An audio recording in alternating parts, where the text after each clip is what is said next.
Good morning, everybody.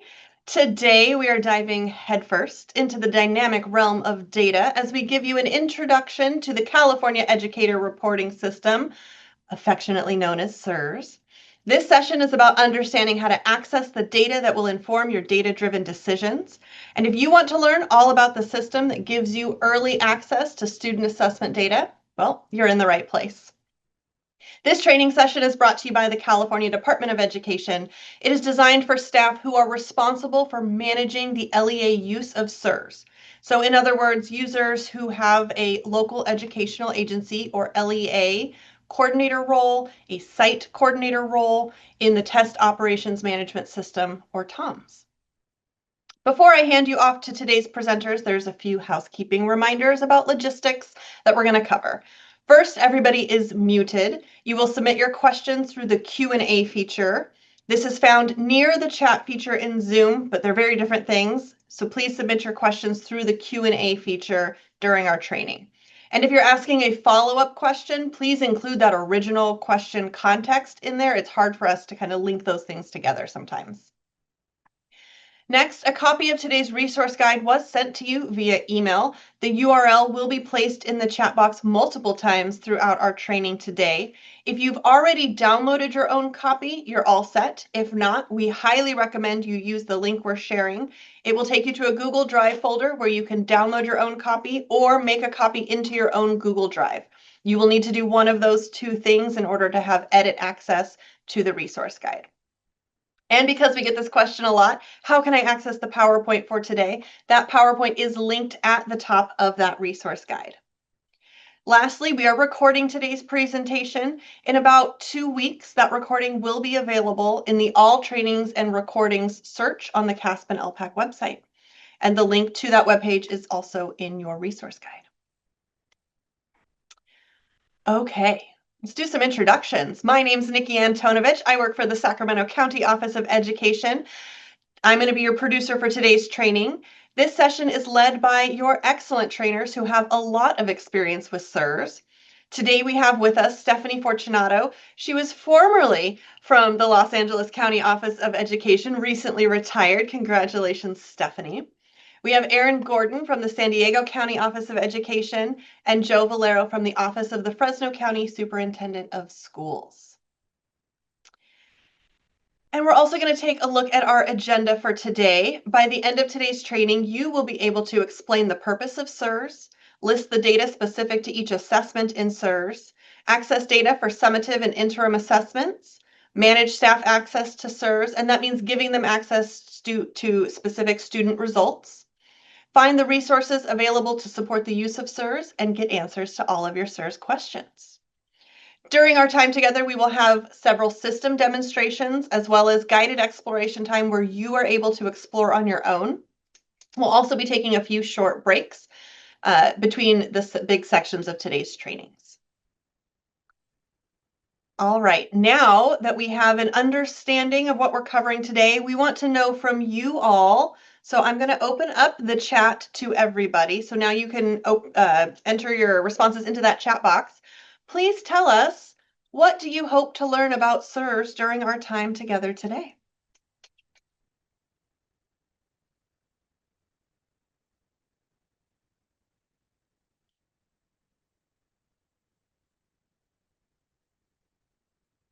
Ooh, I'm seeing anything and everything. Great place to start. What else are you guys seeing in the chat box? How to help teachers, updated ways to enter class data, how to navigate through CERS, generating reports, making student groups, all the updates, tips and tricks. I love it. You are all in the right spot. And with that, I'm going to pass you over to your first trainer, and we're going to get started. All right. Thank you so much, Nikki. Well, as Nikki introduced, I'm Erin Gordon from San Diego County Office of Education, and I am so excited. I love seeing all the chat. Yeah, everything and anything about CERS. So we're going to get started with an overview of CERS so that we all have we're grounded in terminology and basic navigation. All right. So What is CERS? I know you're all asking. So CERS, we call it our one-stop shop for state assessment results. CERS allows teachers and administrators to access detailed student performance information for the summative CAASPP and summative ELPAC, as well as interim assessments. And for those of you that are new to the assessment world, CAASPP stands for the California Assessment of Student Performance in Progress, and ELPAC stands for English Language Proficiency Assessments. Now, CERS offers LEA staff the earliest, and I mean earliest access to the latest assessment data as well as historical assessment data. We know as educators that when we take current and prior year test results, combine that with other student information, such as grades or classroom assignments or even teacher observations, it really can be powerful and help guide instruction and improve student learning. So we also want to point out that CERS was created with educator input, and that included many California educators. Input from the field was instrumental in developing CERS to really give educators that information they need about their students' progress. And CERS continues to have enhancements. We've had several recently, enhancements and features added. So your feedback is welcome, and you can send that to CDE at any time. They welcome feedback all the time. They're so responsive. Okay, so results. Results are available in CERS for the following summative assessments. We have the Smarter Balanced ELA in mathematics, the California Science Test, or CAST, the California Alternate Assessments, or CAAs, for ELA, mathematics, and science. We have the California Spanish Assessment, or CSA, the summative LPAC, and the summative alternate LPAC. Now, in addition to storing the summative assessment results, CERS also has results from the ELA, math, science, and LPAC interim assessments.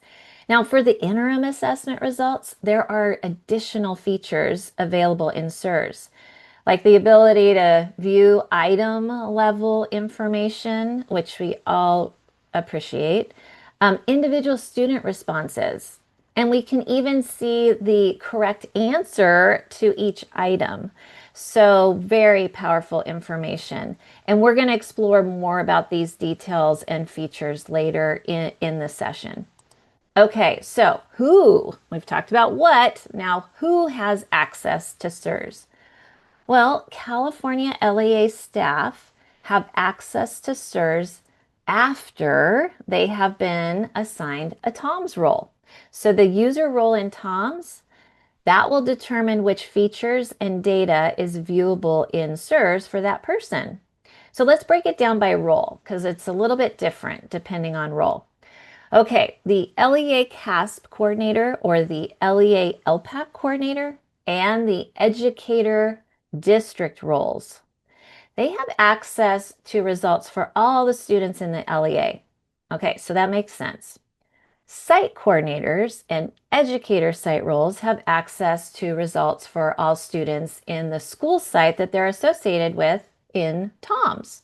Okay, now these roles at the LEA level and site level that I've mentioned, we also refer to this as the administrator role. So in this training, that's interchangeable. So coordinator, administrator role, that's what we're talking about. All right, let's talk about teachers. So teachers may access results for individual students and student groups assigned to them by the LEA or site coordinators. So this is really important. For teachers, in addition to their role in TOMS as a test examiner or test administrator, someone with a TOMS administrator or coordinator role must roster students to teachers in CERS. This process is really important, and this is called managed student groups. It's often referred to as rostering, and we will be discussing managing student groups in much greater detail later in this training today. And I saw in the chat earlier, what do you want to learn? A lot of you want to learn about managing or those groups or rostering. Okay, so let's talk about accessing CERS. Okay, we talked about the what, the who, now kind of the how. You can access CERS through the CAASPP and ELPAC website, and we've put that link to that website in your resource guide. You can basically, once you get to the CAASPP and ELPAC website, you can access CERS one of two ways. First, you can select the CERS tile from the home page, and then select the CERS button or the CERS sandbox button. And we're going to talk about the difference between those two in just a moment. The other option is to select the System Links menu, and that's located in the navigation bar up at the top. And then you select CERS, and that will take you to the actual login page for the live CERS environment, not the CERS sandbox. All right, once you have logged in onto the live CERS, or you've accessed that CERS sandbox, you're going to see the home page. This is where those administrator tools are found. And one thing we want to highlight here or to mention is that only elements of the home page are relevant to the user's roles will be available to that user. So the administrator tools will not be viewable by teachers. Okay, so keep that in mind. They will not see the administrator tools. Now, the LEA coordinators and site administrators will have the following tools. First, we have the custom aggregate report. That's going to allow site and district users to create customized reports of any of the summative or interim assessments that are available. The district school exports, that's going to allow users to export to a CSV file of all the assessment results for, you can select one or more schools within the district. And the exported data can be uploaded into another system to integrate with your local data if you choose. And then the student groups. This feature is what we've been talking about, that really important process, allowing coordinators to create and manage student groups for users. So that's that feature used to roster students to their teachers so teachers can view their student results. So that is a really important process. And then lastly, we have the instructional resources feature. This allows users to upload local instructional resources into the system. All right, so you can see CERS has a lot of features to offer, and we're going to jump in and do some demos shortly of some of these features. But a great way for staff to get familiar with everything, all those features in the system, is to explore. Well, what about training like this, or a local training where you want to show the features of CERS while keeping that student data confidential? Well, we have a great training tool. It's the CERS Sandbox. And so it really allows staff to get familiar with the features of CERS in a non-secure environment. And we're going to be using the Sandbox throughout our demos today. The CERS Sandbox, it's a public website, so you can feel free to share the URL with anyone interested in CERS. The Sandbox has the same features and functions as the live CERS environment. However, the Sandbox does use fictitious data. And also the interim assessment items in the Sandbox are publicly released sample items. So the Sandbox does not have the test questions from the live secure interim assessments. So this makes the Sandbox a great tool for not only individual exploration, but especially for group training like today. Now, we also want to share two quick differences between the CERS Sandbox and the live CERS environment. First, a role needs to be chosen from the drop-down menu before entering the CERS Sandbox. In the live environment, users don't select a role because the live CERS environment uses the role or roles that have been assigned in TOMS. So choosing a role in the sandbox, it actually can be really helpful if you want to learn how CERS appears for other roles. For example, as an administrator, you can select in the sandbox, or you are an administrator, but in the sandbox, you choose a teacher role to see what a teacher sees. So that teacher view really becomes a powerful tool. Okay, second, the purpose of the sandbox is for training on CERS features and functions and not for analyzing data. You're going to see some wonky data in there. Some of the assessment rules, like alternate assessments for all rule, they're not going to apply. For example, you'll see a student in the sandbox with results from an alternate assessment and a general assessment from the same administration, and we know that wouldn't be the case in the live environment. Also, not every grade will have every assessment in the sandbox. So keep that in mind as you're playing in the sandbox and as we dive in and do some demos. All right, here we are, our first demo.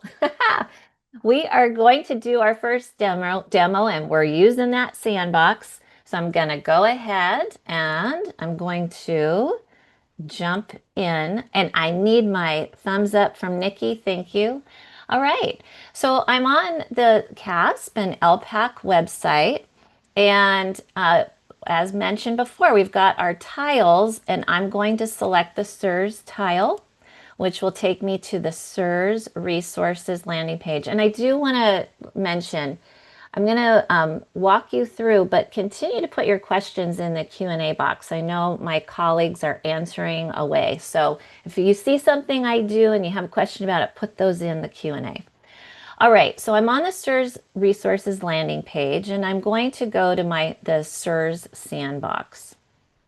All right, so as I mentioned before, we need to select a role when entering or accessing the sandbox.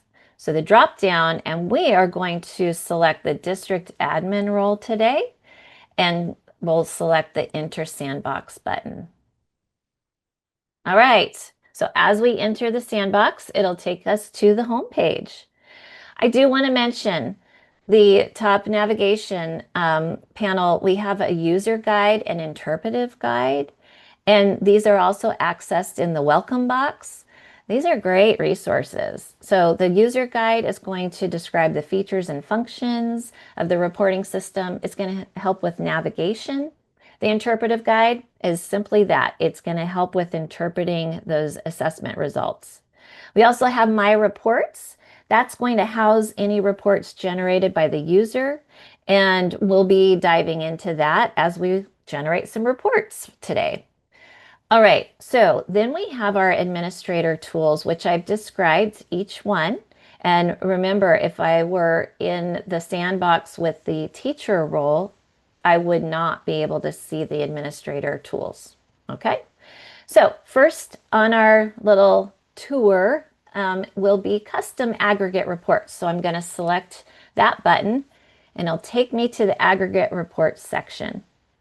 Now, when you first will be asked, well, what kind of report do you want to create? So report type, you'll select in that section. We're going to go ahead and keep it as yearly report for this demonstration. The next section is where you select if you want to see a report for one school, several schools, maybe all your middle schools, maybe your high schools if you're at a unified district, or if you want to see your entire district results. So we'll keep it at district results. After the public release, you also can pull in those state results for that current year and select that, but it's not available until the public release of aggregate results. Okay, the next section is the assessment attributes. This is where you get, that's the fun part. You get to start selecting specific criteria to build your report. So first you need to select which assessment we're going to look at. We'll look at a summative assessment and we'll look at math. So this is going to be our smarter balanced summative math results. Next, we have our assessment grades, and you can select one or you can select more than one grade level. We'll go ahead and select 3, 4, and 5. Academic years, you can select more than 1 year, but we'll just have the current or the most recent year. Validity and completeness. I do want to point out, if you come across a term that you're not familiar with in the system, there's these information icons. And if you click on it, it'll expand in a dialog box that will give you a nice description or definition of that term. So if you're curious what it means by validity within the system here, you have a nice definition. Okay? All right, we'll just keep it valid and complete. And now we're going to move to the next section. So this section allows us to actually disaggregate the report by demographic values or program categories, and then be able to compare those to the overall population. And so we have the categories race, ethnicity, English language acquisition status, I call it ELAS, primary language, and migrant status. So for our report, so that we can see this disaggregated information, I'll select ELAS, okay? That's going to give us data on our English only students, our English learner, our reclassified fluent English proficient students, and so forth. All right, report review. This is going to give you that nice summary of all the criteria that you've selected, and now you can review it. If it looks good, we're going to we have to name our report before we click Create Report. So we're going to call it Summative Math SBA ELAS. Oh, that's a mouthful. All right, we're going to then create the report, and we'll click that button. And depending on how much data is in your data set or other factors like bandwidth, how many folks are hitting the system, it might take a couple of minutes to generate a report or a couple of seconds. So you'll see this, and I think a lot of people are kind of coming along with me in the sandbox, so maybe it's going to take a couple seconds as we're generating this report. Hopefully not too much longer. It might be more than a couple seconds. We need the Jeopardy music playing in the background. Oh, my goodness. We have a lot of people hitting the system. I don't think it's my bandwidth. I think there's a lot of people hitting the system right now, playing along with. My goodness. This is taking, oh, yay. Thank goodness. Okay, so we have our report generated. It didn't take that long. Okay, I'm gonna try to get this in the full screen. So we have our report. And remember, this is the summative math results for grades 3, 4, 5. We have the organization. So if I did select different schools, they would be listed here in the first column. Our second column is the assessment grade, which we selected those 3 grade levels. We have the academic year, so we know which data we're looking at. And then remember, we wanted to disaggregate our data by the ELAS.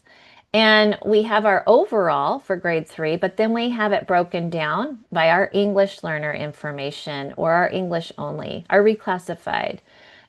So that gives us a breakdown of our ELAS, which is great. And then the next column is our students tested. So the number of students that are represented. Oh, then we have this beautiful comparison with colors, achievement comparison. And this is really helpful at a glance because we can see the distribution of each performance level really easily with these colors. The next column, we have our average scale score and our error band. And then we have the percent performing in each of our achievement levels. So level 1, 2, 3, and 4. And we have the percentage. And there's a toggle up at the top called display value as. And we can change the percent, which is the default. If we want to see the number, we select the number and it changes it. So you can see how many students are represented. One more I want to show you, really great feature, is we can group the achievement levels by selecting grouped. And that will group all of our below standard, the percentage, and then at or above. And I know we do this all the time, but this will automatically group those.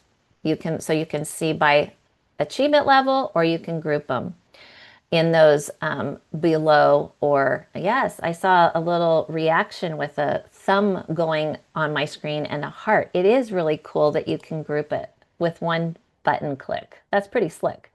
Okay, I have a lot more to show you, so I just want to give you a taste. You're going to have a moment in a minute to explore, but next we're going to go back to the home page, which to go back home, you just select the home icon. And I always say, I wish I had a home icon when I'm sitting in traffic on the freeway. I wish I could just click on a home and it would teleport me back home instead of waiting in traffic. But anyway, it's only in CERS that we can do that.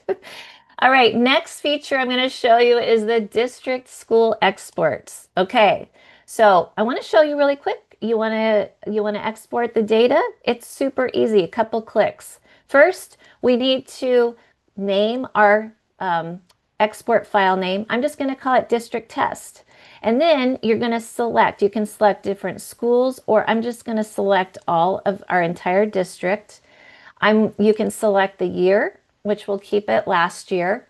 We can show or hide students who tested elsewhere. So you might want to include all the students that are enrolled with you now, but may have tested in a different district. We're going to go ahead and include show. Or you can just download and hide those students and only have the students that tested with you.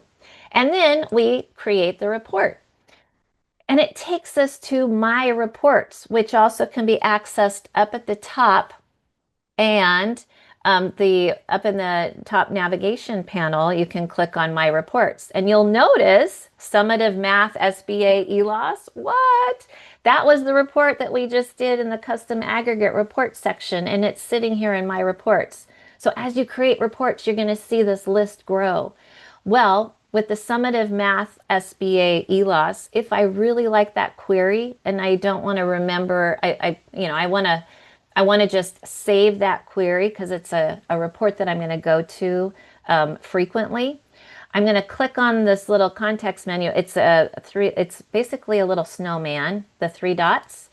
And I'm going to go ahead and save this report query. And now it's in my saved queries, so I can just go there at any time as data might change. And I can access that and not have to go through all the steps that we went to in creating our custom aggregate report. Okay, back to my reports. District test, the status, it's completed. Sometimes it takes a couple seconds to generate, maybe a minute or two. We're going to go ahead and download this report. And I do want to point out a new enhancement. Remember I told you that there's these new enhancements that just recently were added to CERS? One of them is like really cool. See how I'm hovering? My mouse is in the first row of this display. There's like this purplish blue border around that row. That's a new feature. So wherever you are, like as you're looking at maybe student results and rows, or you have a lot of reports, this is really handy for accessibility purposes because I can actually see where I am in my list. So that's a new feature. Pretty cool. All right, I'm going to go to my little snowman, my three dots, and I'm going to select for my district export, and I'm going to download the report data. And this will generate that CSV file, and you will see, okay, we're just going to get rid of that, this humongous data file, and it has all the assessment results for my entire district, every single assessment that is available, and it's student level. So this is really powerful. You can upload this to your local system and start looking at your local assessments compared to the statewide assessments.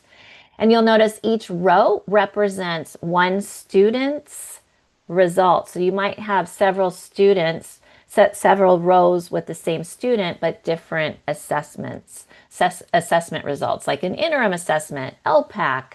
So you might have, but it has all of the data for that student, and you can see how big this file is. All right, we are going to keep going because I've got one more thing I want to show you. And so we're going to go back home. Remember, we've got a little icon we can click. All right, we're going to search by school. So far, we've showed you a couple of the administrator tools, custom aggregate, districts, school exports. And now, if I want to select and look at results for a school and a grade level from that school, I search by school. Now, this is the sandbox, so I've got 3 schools to choose from. However, when you are in especially a large district and you have a whole list of schools, just type in the first 3 letters of that school and it will pop up. So really handy. The search boxes are really intuitive. So we're going to go ahead and select middle school. We'll select 8th grade and search. And you'll notice it takes us to this new little dashboard. So this is what we call the school or the group aggregate panel. And the most recent assessment is going to be displayed.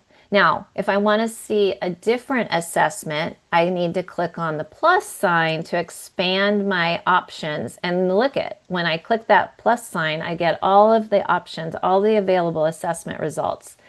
So if I want to look at the grade 8 math summative assessment results, I select that and I deselect the CSA that was the default. And now I'm looking at my math summative results. Now, for each assessment in this group aggregate panel, you're going to see some consistency. They're always going to show you the number of students represented. They're going to give you the score distribution, student score distribution, and it will be default percentage for each of our achievement levels. And you can always toggle and up at the top, just like our custom aggregate reports, we can find the number or go back to the percent. And then we have our average scale score. So this is the group level. So this is our 8th grade for this middle school. If I want to look and drill down to student level, I select the show results and it will give me the student level. I know, pretty awesome.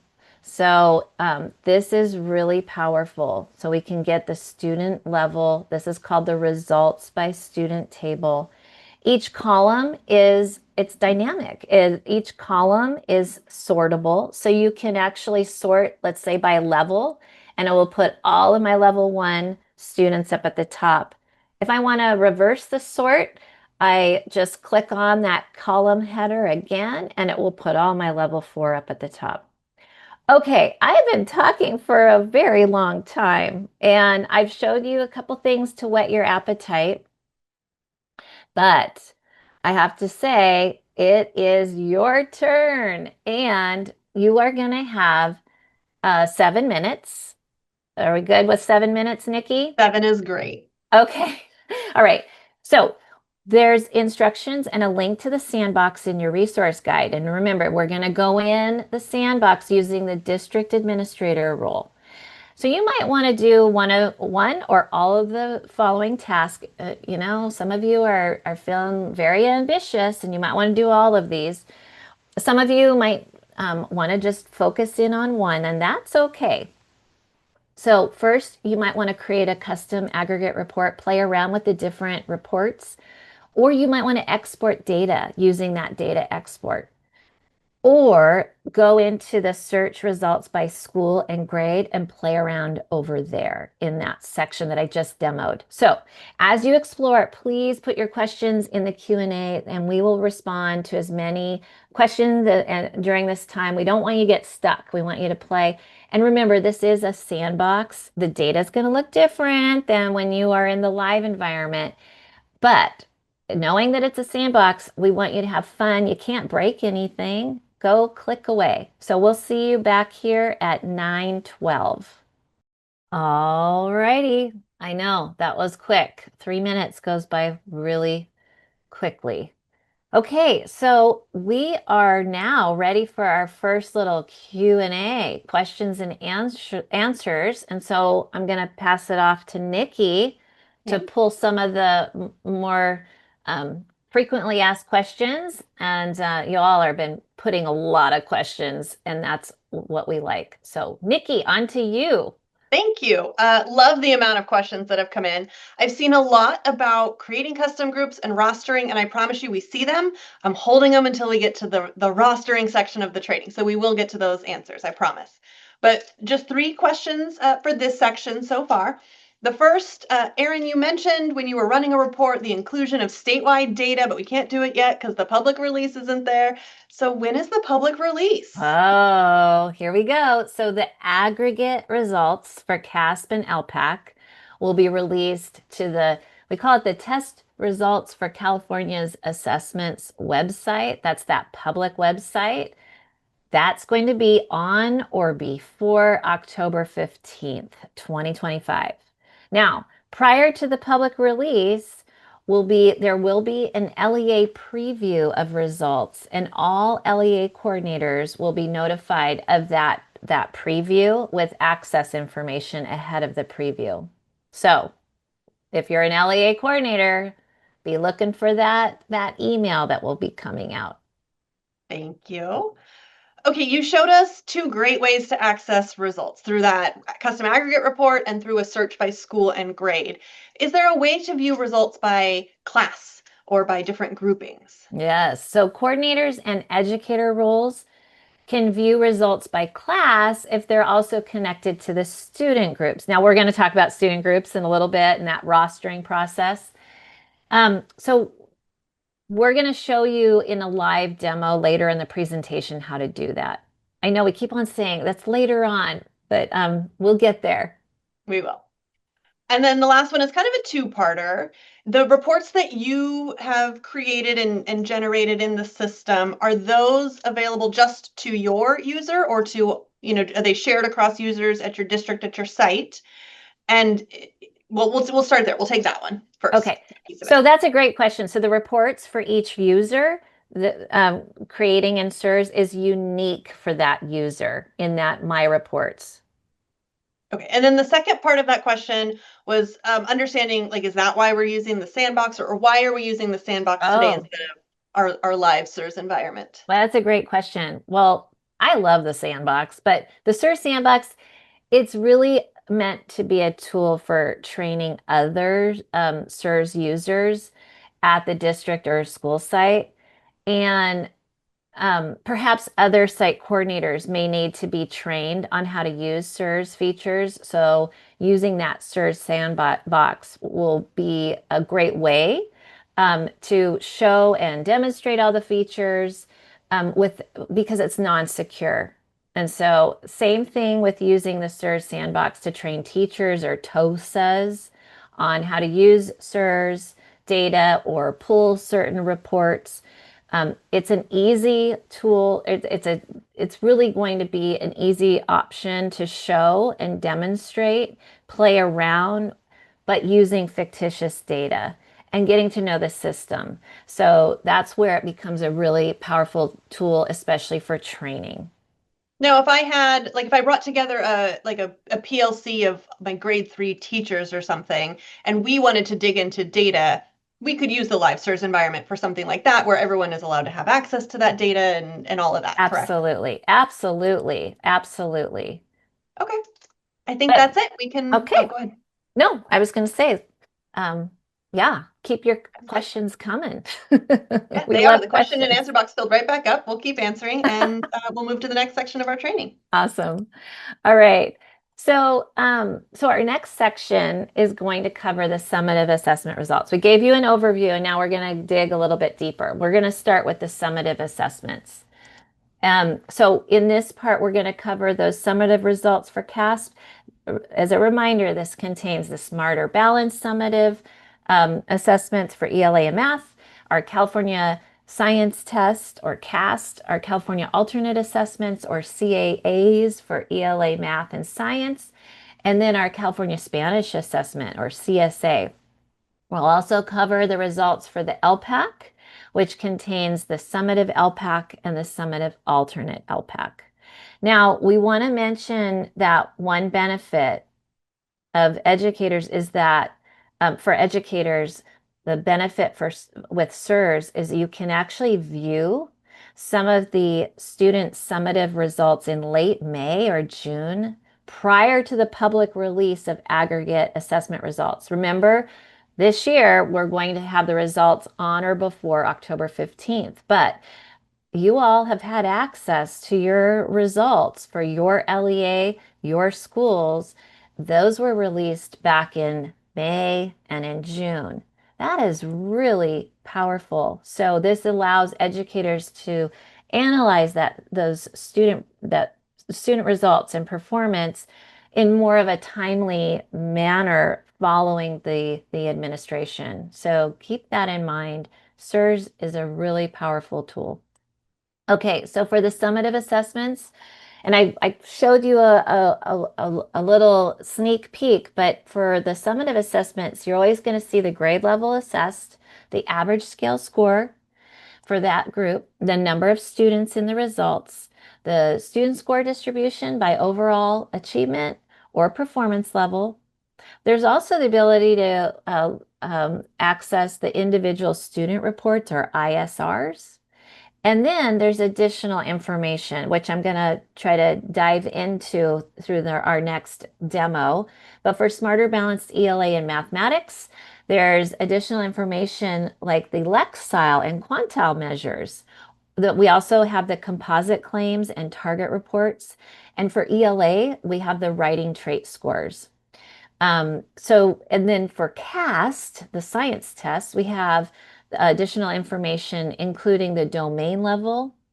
And for ELPAC, the additional information includes the composite and domain level. So we're going to do a little demonstration, our second live demo, to kind of show you some of these reports. And again, we're going to use our favorite tool, the CERS sandbox. All right, so here we go. Okay, I am still in the sandbox. Look at that.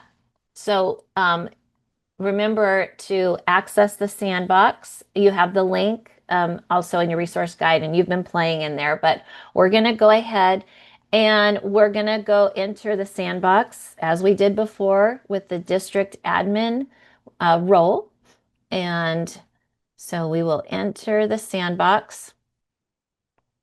Okay, so the first thing we're going to do, we're going to go to the search by school, and I'm going to select an elementary school this time. And we'll go ahead and select grade 1, and we'll keep the year, the school year the same, and click search. So I have my grade 1 group.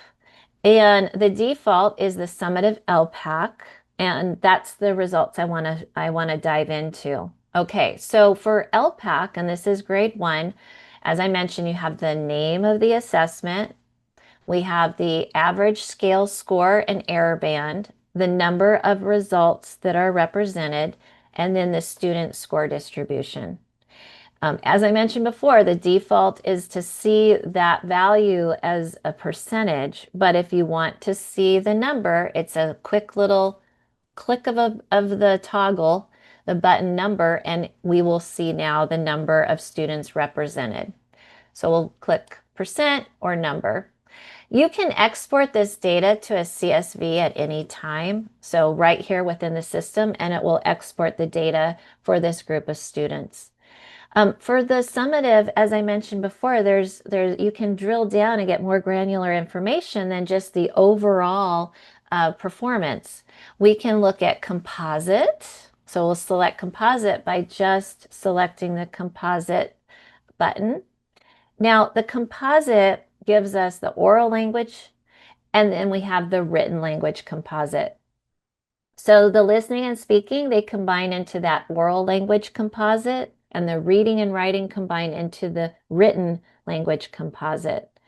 So this is really powerful because you can drill down. And for the composite scores, we still have 4 achievement levels. So we can actually start to see how this group of students did on oral language or written. So that's really key information, especially for our teachers. The next level is domain level results that I want to show you. And so with ELPAC, we get the domain level. So this is even more granular. We have listening, speaking, reading, writing. Now, because it's less items per domain, we have 3 achievement levels. So we have beginning to develop, somewhat to moderately developed, and then well developed. But it still gives us these 3 achievement levels at the domain level really give us some information about this group of students and maybe a starting point. If I have incoming first graders, I'm looking at their results. Um, or yes, this is first grade results from last year. So I would look at maybe the kinder results or these students in my class now and kind of figuring out where am I going to start?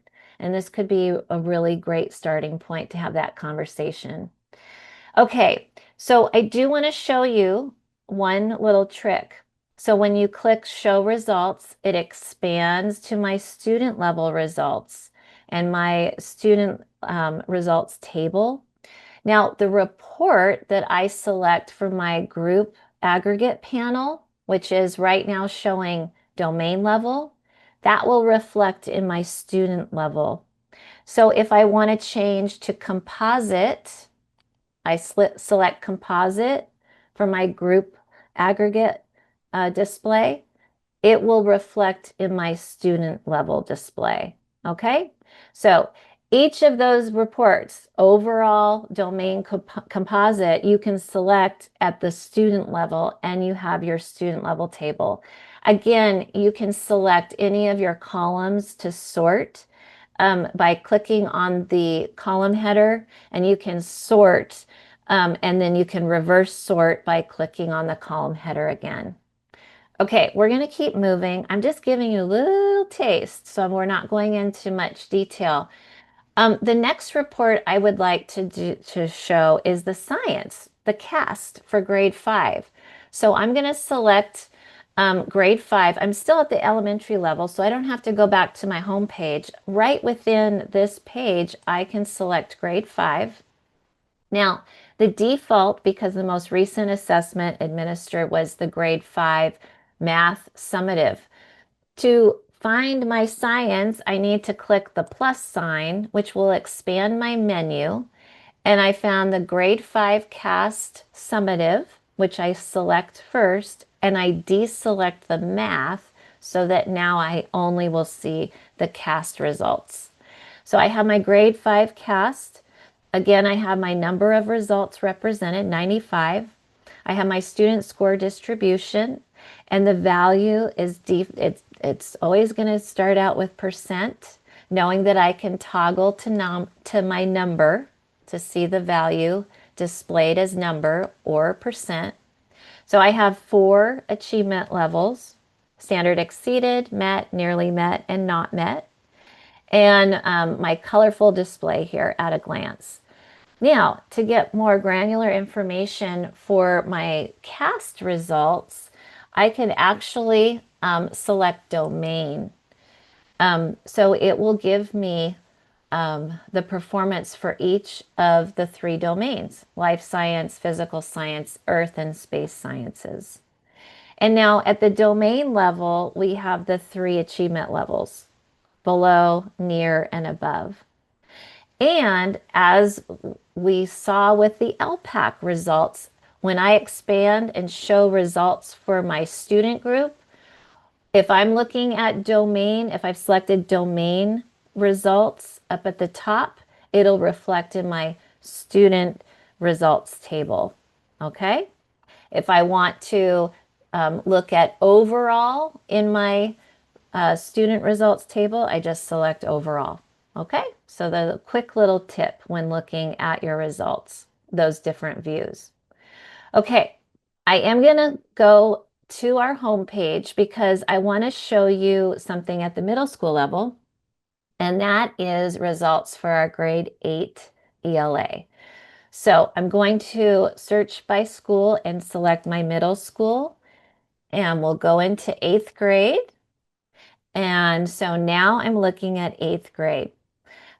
CSA is the default, but I want to look at the ELA summative. So I'm going to select ELA summative, which is hiding right here in the middle. Sometimes it's hard to find the assessment that you want because there's so many. Remember, we have interim assessments too in here. So I'm going to deselect my CSA. I've selected ELA, and now I have my ELA results. So the ELA results in my school group results page, I have again number of students represented, the score distribution, and my average scale score. So this is overall performance, but we can dig a little bit deeper and we can select the composite score, which this is really awesome. So we have reading and listening, and then we have writing and research. Again, we have 3 achievement levels for the composite scores. And so we have below, near, and above. And again, if I want to see those scores at the student level, I collect show results, and it will give me my students' composite scores by student. So this is really, really um, uh, powerful, and it gives you just that much more granular information and a good starting point to have those conversations about next steps. Gives you a little bit more information beyond the overall. You can export this data at any time by clicking on the Export CSV. So that can be really powerful. Teachers have that ability too. So district administrators and site administrators can use the district school export, but for teachers, they don't have that feature, but they can export their student groups, the data for their student groups. All right. So we are going to now look at a couple results for ELA that we're going to drill down even more. This results by student. If we expand or we click the drop down, we have some other reports that we can view. So we have writing trait scores. Now, the writing trait scores are available for this group of students, and that is based on the full write, which is the performance task, the full write of the performance task for the ELA summative Smarter Balanced Assessment. And you have here, we have the writing genres. And so each tab is a writing genre, and you can click and see the rubric score spread for this group of students for that writing genre. And because this is a sandbox, we're going to see all of the writing genres available, but when you're in your live environment, only the genres that your students were assigned and those scores will be available and will pop up, okay? But this is really powerful because you could, as a teacher, go, wow, this group of students, we need to work on evidence and elaboration in their writing. Or maybe it's organization and purpose. That might be something. Or, oh, wow, they're doing really well with conventions.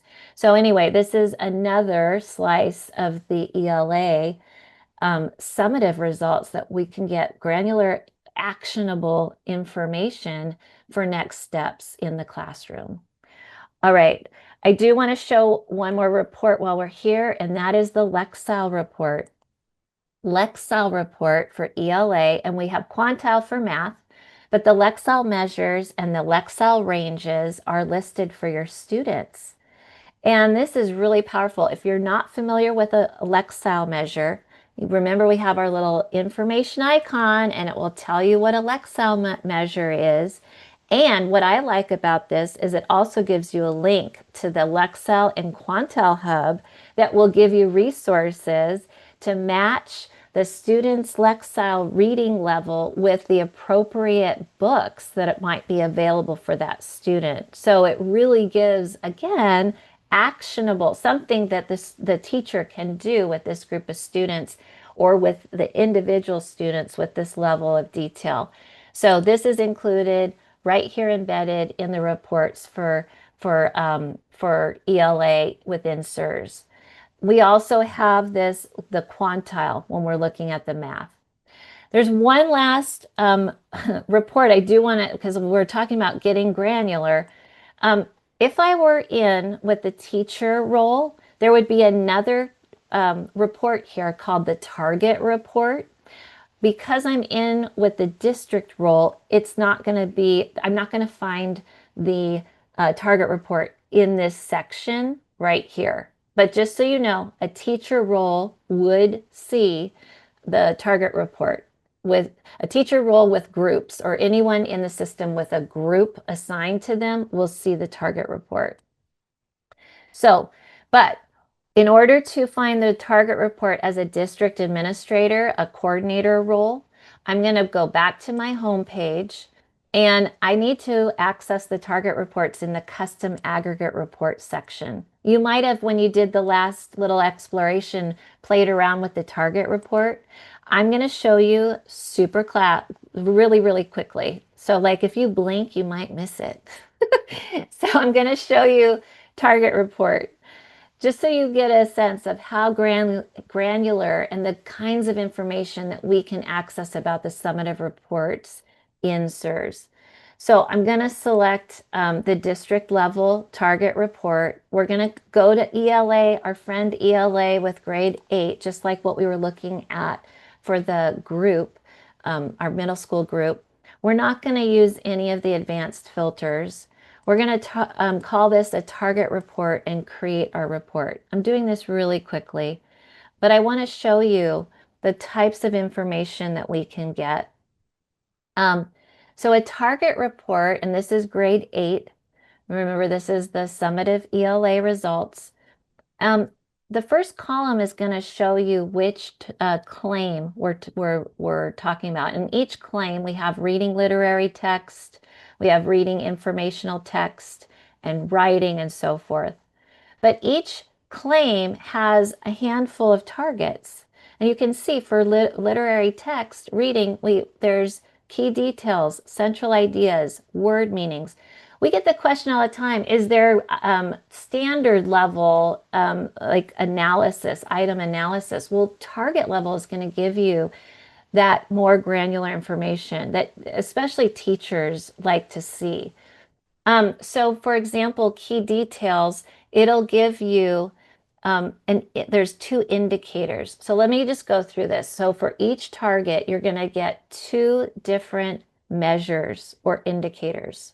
So the first column, that's going to indicate whether the student's performance on the target was better than, the same, or worse than the student's performance on the entire test.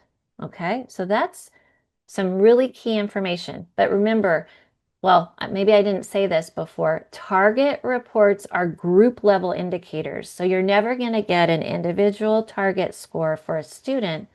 It's a group level indicator and it requires 30 or more students in the group. Okay. So of course we have 325 students, so we're good. So the second column is going to give us the performance relative to standard met on the overall score. So for this group of students. So whether the student's performance on that target was above, near, or below. So target reports really serve as that starting point as you investigate student strengths and areas for improvement. And target reports are especially useful for our teachers, knowing specifically some specific areas, concrete things that I can move the learning forward in my classroom. So I wanted to show you that summative, we think, that's not going to help me. Yes, there's a lot of reports in CERS with the summative results that can really help teachers especially. So, okay, with that, I have been, oh my gosh, talking so much, but I get so excited. Like I want to show you everything, but there are still a couple demos yet to be had. But for right now, we are going to give you some time to explore, and I'm going to do a time check, Nikki. How much time do they have? 5 5. minutes. Okay, It'll be a quick one.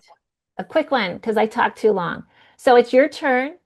Instructions and link are in the sandbox. Excuse me, the link to the sandbox is in your resource guide. And we're going to ask you to use that district administrator role like we did before. You can go ahead and check out the summative ELPAC results, that composite or domain results. CAST goes explore the science results, those achievement levels by domain, or smarter balance ELA. Oh, check out the writing trait scores or those target reports. And so put your questions in the box. We're going to come back at 9:45. Have fun. All right. My clock just said 9:45. I know. You want to explore some more? Well, we're going to give you some more time later. All right. So we hope that you found some useful information during your second exploration. And we do want to take some time. We've been doing a lot of exploration, a lot of talking, a lot of demos. But we want you to take a few minutes to do some personal reflection. Let's just pause for a moment. We have two specific questions for you. How might I use the summative data from CERS alongside other data to inform next steps? Okay, we showed you a lot of different reports. And so what you've seen so far with the summative data, what what data is going to be really powerful along with other data to be that actionable next steps in the classroom? And then who needs this information? How am I going to share it? That's our second question. Think broadly when you think about who. Include curriculum and instruction staff, classified, teacher leads. There's so many people in our system, so think broadly. Okay, there we go. Back to normal. First question, are we able to share the preliminary CAASPP and ELPAC results that are provided in CERS in a public school board meeting or in other local forums? Oh my gosh, we get this question all the time. And yes, absolutely. You can share your LEA's results with your governing board publicly or for local planning purposes. Um, but please don't share the results of other LEAs. So that's the key. You can share your own, and we want you to pour into those results. Also, keep in mind that the data is still being cleaned up by ETS, and it might differ a little bit once the public reporting, that we call it the TRCA, is ready to be previewed. So keep that in mind. Okay, the next one's kind of a two-parter. It's about this claim data for ELA and math, and when will that be available? Okay, so claims will be available on that TRCA test results for California Assessments website, so the public reporting site. That's where it will be available. The target date for release, as we've mentioned, is on or before October 15th. And the composite claim data, that is housed in CERS for Smarter Balanced Summative Assessments. So we have the claim data on the public reporting site and the composite claim data in CERS. Thank you. And then there's just three quick logistics questions that I'm going to run through. The first is if I want to see like the teacher view in CERS or what that results by student looks like for a teacher, how can I do that? The sandbox is always available. You are welcome to log in at any time as a teacher and click around and see what that looks like. But we also have an Intro to CERS for Teachers training session next week. Highly recommend that you attend that if you want the full training experience from that teacher perspective. Another question we got was about that reflection document that we just shared. You can keep that link. That document is yours to refer back to as often as you need. It will be available for quite a while, like years, I believe, for you all. And then the third question was about the California Assessment Conference, or the CAC, and if some of your trainers today will be presenting there. And absolutely they will. Erin, Stephanie, and Joe will have many sessions at the CAC, including an Intro to CERS and CERS Lab session. And I believe Smarter Balance will also be on site to hear your feedback about CERS. So you should totally register for the California Assessment Conference. And with that, we will move along to the next section of our training, and I will throw a link to register for the CAC into the Q&A. Okay, perfect. Well, good morning, everyone. My name is Stephanie Fortunato. So happy to be here with you all this morning.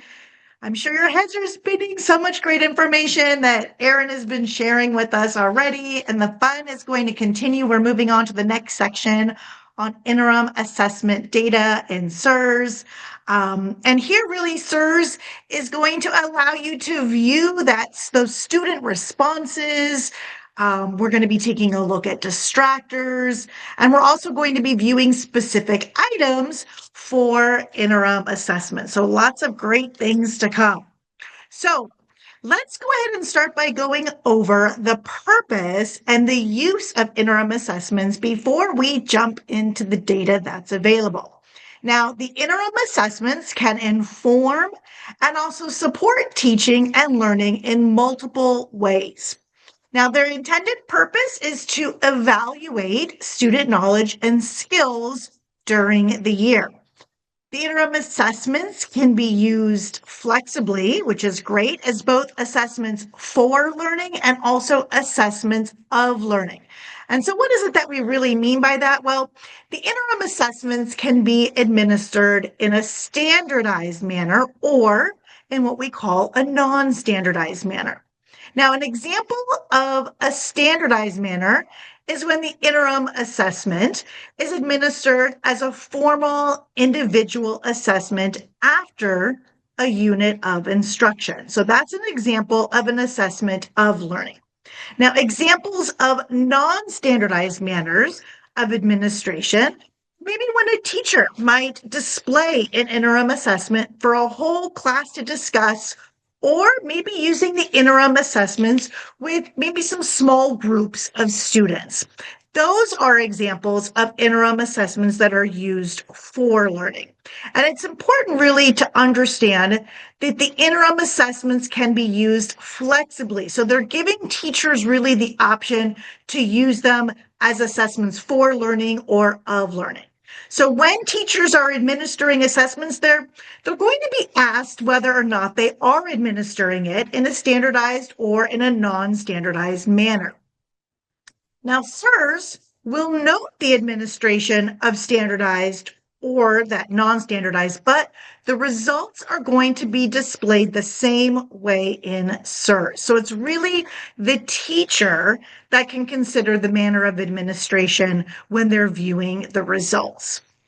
Now, use of the interim assessments can also improve student familiarity with different types of test items. Students become much more familiar with the interface, the accessibility resources that are available to them, and really becoming familiar with the interims can lead to such powerful professional learning for educators.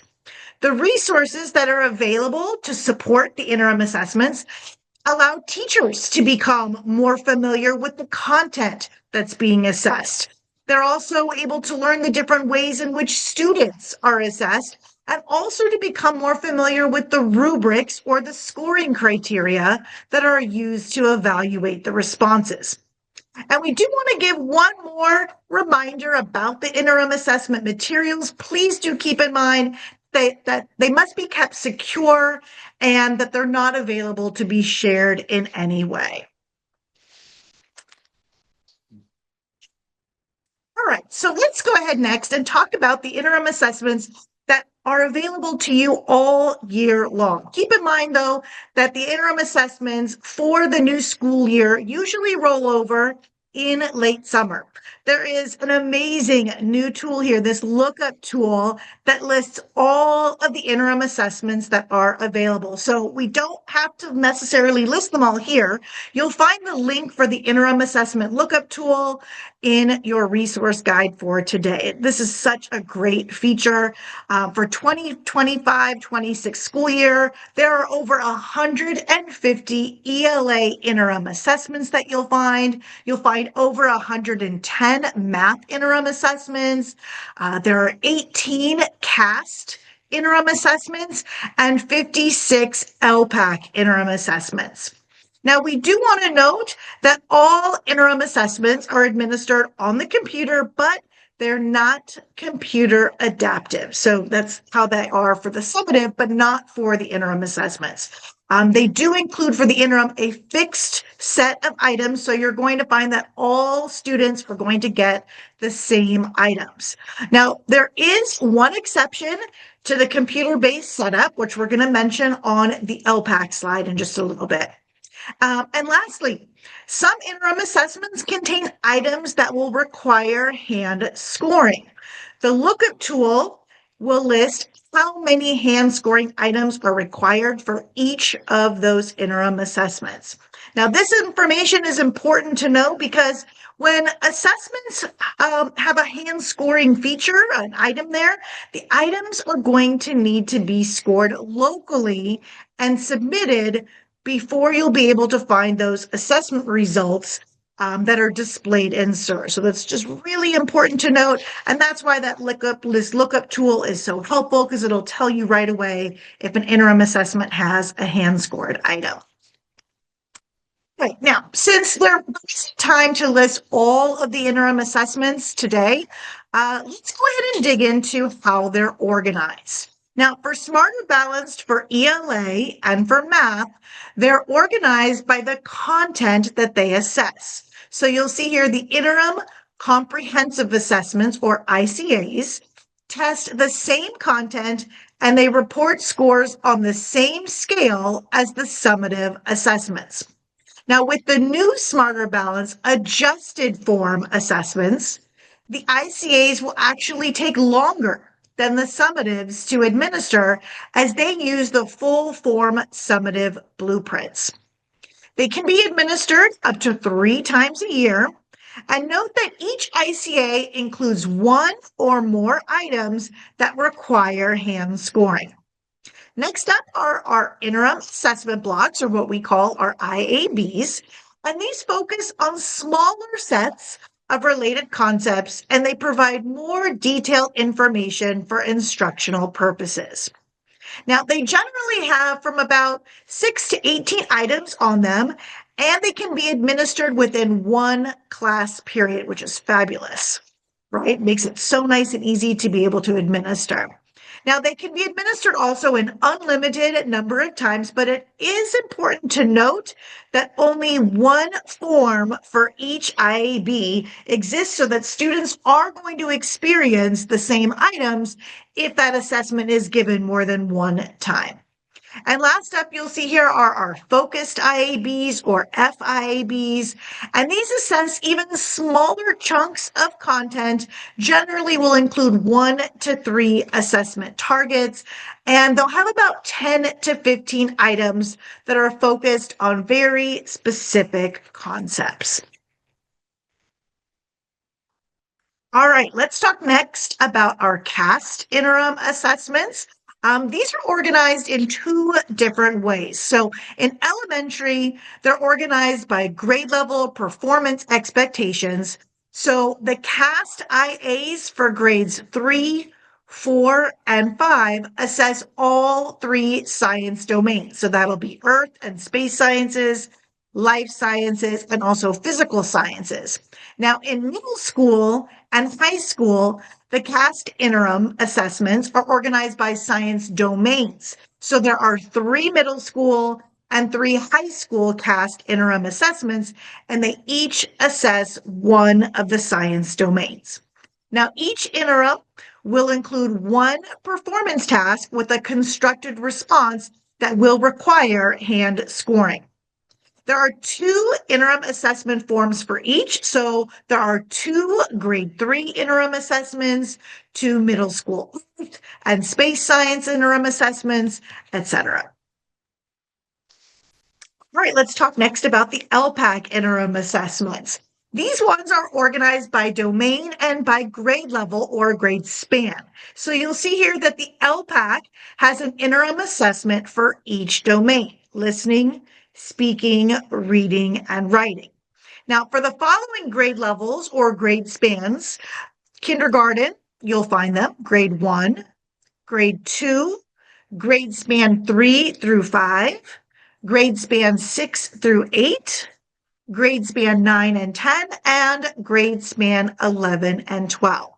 Now, speaking and writing are locally hand scored by educators, and reading and listening are going to be computer scored. Now, the ELPAC interim assessments are administered online as a linear test, except for kindergarten through grade 2 writing domain, which, just like the summative ELPAC, is administered on paper. Now, each interim includes about half of the items on the summative ELPAC, which all summative task types are covered between interim 1 and also interim 2. So this means that there are 2 forms or 2 versions that are available for each interim assessment. All right, let's talk next about the interim assessment results that are in CERS. You'll see here that for all interim assessments, we're going to see information that is similar to that of the summative assessments. And this includes the grade level that it's assessed. You'll find the average score for the group, the number of students in the results, the students' score distribution by level, and also those individual student results. However, we also, for the interim assessments, get additional information which is just specific to those interim assessments. So we're going to find things like the item viewer, the item information, for example, the standard, the claim, the depth of knowledge. We'll find a key and distractor analysis, and that's going to show us an answer key that displays the number or the percent of students that have chosen each specific answer choice. We'll find information about rubrics and exemplars. There will be student responses to the items, and there's also links to instructional resources for the Smarter Balance IABs and the focused IABs, plus local resources that have been uploaded by a coordinator or administrator. Now, it is important to note that the interim assessment results for fully machine scored items should show in CERS in about 20 minutes. So you get that data nice and quick. Now, for any interim assessments that do require that hand scoring, which we mentioned, those results will show in CERS after all the local hand scoring has been completed. All right, so now the fun part, right? We're going to go ahead and we'll do our third live demo for this training. And just to reiterate, we're going to continue to use the CERS sandbox. And then after this, you'll have some time to do an exploration of CERS on your own before we actually move into the next section. All right, so I'm going to continue. As Erin had showed us before, we're going to be here. We're going to be accessing the CERS sandbox. And we're going to continue to go ahead and use that role of a district administrator. And here's where we're going to access the sandbox. Erin showed you earlier these amazing administrator tools at the top. We're going to go ahead and continue to search by school. We're going to use for our demonstration today a sample middle school. And we're going to take a look at some interim assessment data for grade 7. And here, when we get to this landing page, as Erin demonstrated earlier, we're going to select our assessment by using the plus sign here. And we're going to take a look at a grade 7 math expressions and equations interim assessment block. I'm going to go ahead and deselect the summative ELPAC here. And here's where I really get all of this granular data we're going to be taking a look at. So we start off by looking at our group level results. We see that for this grade 7 math expressions and equations IAB, we have 95 student results. We're able to see what our average scales score and the error band is. We see our students' score distribution at either below standard, near standard, or above standard. And we see that student score distribution by percent. And I know Erin showed you how easy it is to toggle this to be able to see that value as by number. We're going to keep it as percent for our demonstration right now. Here also is that export CSV if you want to be able to export this data. But we want to go ahead, we're going to expand our view by taking a look at this show results button here. And as we scroll down, we're able to see our data results by student. We automatically can view our students by alphabetically by last name, but sorting all of these column headers is a great way to group students. So maybe I want to group students by the reporting category, and super simple with just the click of a button to do so. I can group all of my students who had performed below standard here, and all the way up to either near and above, or a click of a button, I can see them in reverse. So really nice to be able to take a quick look here at our results by student. But the power of these interim assessments is when we can look at the details of the interim assessment itself. And here you're able to view the results by item. So you're thinking, gosh, I want to see how my students actually performed on each question item. Well, here are all of the questions here that were on the interim assessment. I see that on this IAB, there were 20 questions. I'm able to see the claim and target data for each question, the item difficulty, the standard on that question, and what percent of my students received full credit. And again, sorting these column headers is so powerful. Maybe I want to start off by saying, gosh, which question did my students struggle on? Well, I can see here that question number 12, students, I had 41% of my students who received full credit. So most of my students actually missed this question. Well, what does this question look like? If I go ahead and I select this arrow here next to question 12, I'm able to actually get some more details. I can see all of my students and their responses. And again, I can see which of my students received full credit or didn't by selecting these little buttons here. I'm grouping my students together. So I'm able to see student points and responses. Let's take a look at this next tab, the item viewer tab. Here's where I can see what this question actually looks like, right? And this is so powerful. Teachers can go ahead and they can take this question, they can share it with students, have conversations about their answer selections. So really nice to be able to see that with just a click of a button, what the question looks like. I can look at the rubric and exemplar information. So I can see here that it's telling me the exemplar response should be 14. And I'm able to get some additional item information. So what was the claim, the target, the depth of knowledge, the item difficulty, the standard? I'm able to get some additional item information here for this particular question. Please do note, though, that the item information might vary, whether it's an ELA or a math interim assessment, if it's a CAST or an ELPAC interim assessment. So this item information might look a little bit different from one assessment to the other. But this is so powerful here for us to be able to take a look at each of the item, how my students actually responded on it. I do want to call your attention to these new buttons. I know Erin was talking about all sorts of great new features. You'll see here that there's a button for district resources. This is going to link users to instructional resources that maybe an administrator has uploaded, that's available for all teachers. Or you're able to see here the Tools for Teachers button, and this is going to go ahead and link directly to that Tools for Teachers website.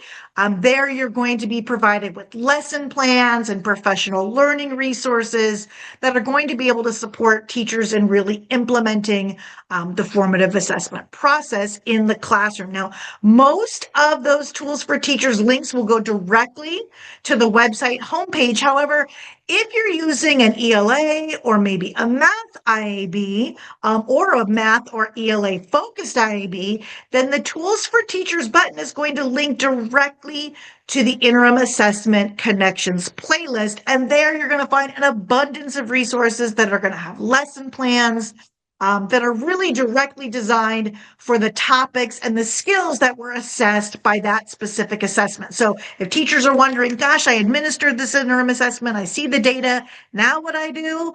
Well, this Tools for Teachers is going to be a great resource. It's right at their fingertips here. You don't need to look anywhere else, and you'll find some resources there to support.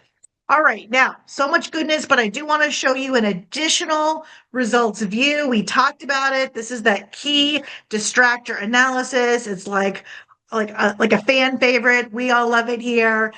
This one here is able to show you, you'll see here that in green, everywhere you see green, these are those correct answer responses. So you're looking here for, gosh, what are those common distractors or those common areas of misconceptions or misunderstandings that students might have faced? So some of the questions will have this key distractor analysis. So I'm able to see here for question number 1, I see 66% of my students received full credit, but I have some students here who I'm noticing chose choice B, choice C, and choice D. Why was it that they were distracted maybe by choosing one of those? Was there maybe a misconception? Again, using this arrow to say, what was question 1, right? What did it actually look like here? Here you can go again to get that additional information. And this is where you can have those powerful conversations, small groups with students, individually with students. And this is where that interim assessment data becomes actionable, right? Right there at that exact moment in time. Oh my gosh, so many great resources here for you. All right. With that, though, it's now going to be your turn. We know that you want to get into the system, start looking at it. About how much time do we have, Nikki, for exploration? 5 minutes. 5 minutes. Quick 5 minutes, get in there. The instructions and also the link to the sandbox, again, they're in your resource guide. And get in there and access the sandbox as that district administrator role.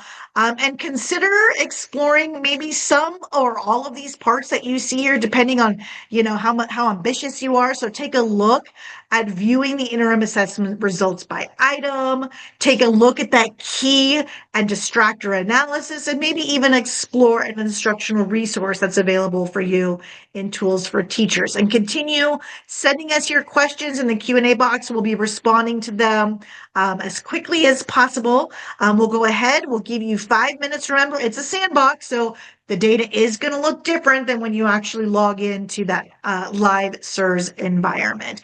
Have fun, click away, continue, and remember, you can't break anything, so explore away. We'll see you in 5 minutes.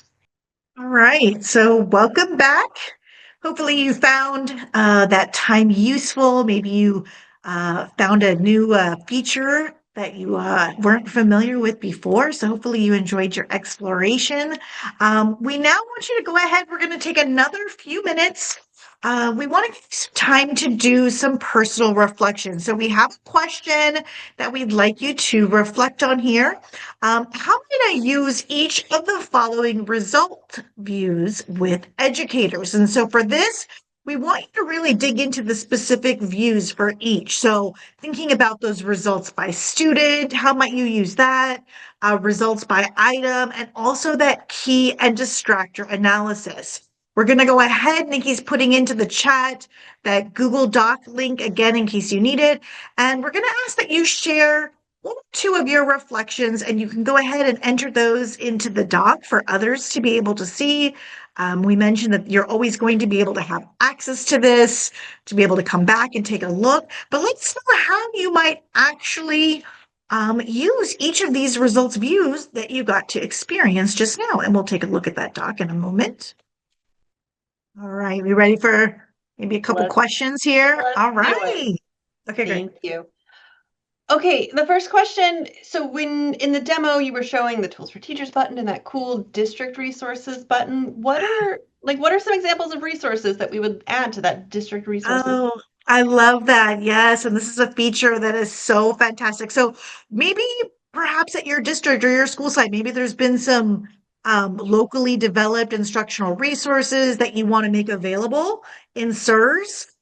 In addition to the default, which is really that related those Tools for Teachers connections playlist. So your district, maybe your C&I department, your curriculum and instructional department, maybe they have resources that they've developed for school sites, for teachers, and that's going to really allow you the ability to upload this into the CERS system so that it will be available for all teachers as they're viewing those results for those specific interim assessments. So it's a really powerful tool. We want to hear more about how you're using it, but that's a great way. Thank you. And then you showed the really cool interim assessment lookup tool, and we can, we can Yes. filter which interim assessments require hand scoring and which don't. Who does the hand scoring? Oh, good question. So hand scoring is done all locally, right? So this is a local responsibility. So locally, that means you can also really determine who is going to be doing the hand scoring. So having teachers hand score their interim assessment results, or really, I mean, that's really the most common, right? Getting teachers in there, seeing how students are responding to it. That's the most common. And I have to give a quick shout out on the upcoming and on-demand trainings webpage is the Interim Informative Assessment Training Series, and there are modules all about calibrating that hand scoring. So you should totally check out those resources. Love it. All right, Thanks. last one. Can we do this type of item analysis, meaning that view results by item and view that key and distractor analysis that you showed us for all the interim assessments? Oh, good question. Yeah. So you can find those great features, right? Those results by item using that key and distractor analysis. You're going to find them for all of your interim assessments, which is why these interim assessments are so powerful and useful for teachers. So great question. Thank you much. We can move along Sure. to our last section. Okay, great. All right, and with that, I'm going to take over. Thank you, Stephanie. Good morning, everybody. Joe Valero from the Office of the Fresno County Superintendent of Schools. I'm glad to see everybody here this morning. So we're going to pivot. And so the next section we're going to be talking about in this training is managing staff and access to CERS. We've been seeing a lot of those questions in the chat. And so, I'm going to apologize ahead of time. I know a lot of the answers were, hey, we're going to do a live demo. We're going to do a live demo. We're going to do a live demo. So I promise we'll answer a lot of your questions through a live demo here coming up. The first step to allowing access to CERS is assigning a TOMS account. And I know Aaron went over and was talking about this earlier. And so we wanted to go over and retouch that again. So a TOMS account is required to enter CERS. However, viewing data at the teacher levels requires students to be rostered through the Managing Student Groups process. And you'll hear us interchangeably using rostering or student groups process. So you'll hear that from time to time. We recommend setting up users in TOMS early in each school year so that users can access interim assessments data or be ready for the California Alternate for Science, both of which become available early in the year. In fact, next year CAA is, or next month, CAA is already opening up for us. Additional resources to support setting up users in TOMS can be found in the resource guide. So let's dig into this a little bit deeper. Let's start by understanding what access each role carries inside of CERS. So as a coordinator or as administrators, for lack of a better term right now, you have a key role in allowing access to others in your systems. So let's dive a bit deeper so you know which role you'll want to use to assign. As you're thinking through the roles assigned, please take into consideration the level of access needed and student confidentiality. TOMS users with the LEA coordinator or educator district role will see all students in the LEA in CERS. You're just going to have automatic access. You don't need to roster or connect through the student group process. TOMS users with the site coordinator or educator site role will see all students at that site. Please note that the educator roles will not have access to administer any assessments or have access to any of the secure materials like DFAs or interim assessment hand scoring materials in TOMS. Also, these roles will not see any student results grouped by teacher or class unless groups have been assigned to them. TOMS users with the test administrator, test examiner, interim assessment administrator only, or educator roster roles will only see students who are assigned to them through the Managed Student Groups process. If no students are assigned to them, they can log into CERS, but they're not going to see any results. We're going to cover rostering, in a little more detail in a few slides. The CERS user guide, user roles and permissions section has more information. The link is also in your resource guide. Another consideration you'll want to make is which role to assign to any educators requiring rostering, meaning test administrators or TA, or test examiner or TE, or interim assessment. Sometimes you'll hear us refer to that as IA only. Test examiners or TEs administer the CAAs, ELPAC, and alternate ELPAC, while test administrators, or TAs, administer the Smarter Balanced Summative Assessments, the science, or I was going to say the science test, or CAST, and CSA. These roles are referred to as teachers in this training. First, we recommend identifying the teachers who will need the test examiner role early in the year. Remember, this is all happening right now. We have CAA for Science that's about to open in September. TEs will need to be set up early in the year because the initial ELPAC and the initial alternate ELPAC may need to be administered maybe during the summer, or right now we're smack in the middle of that season.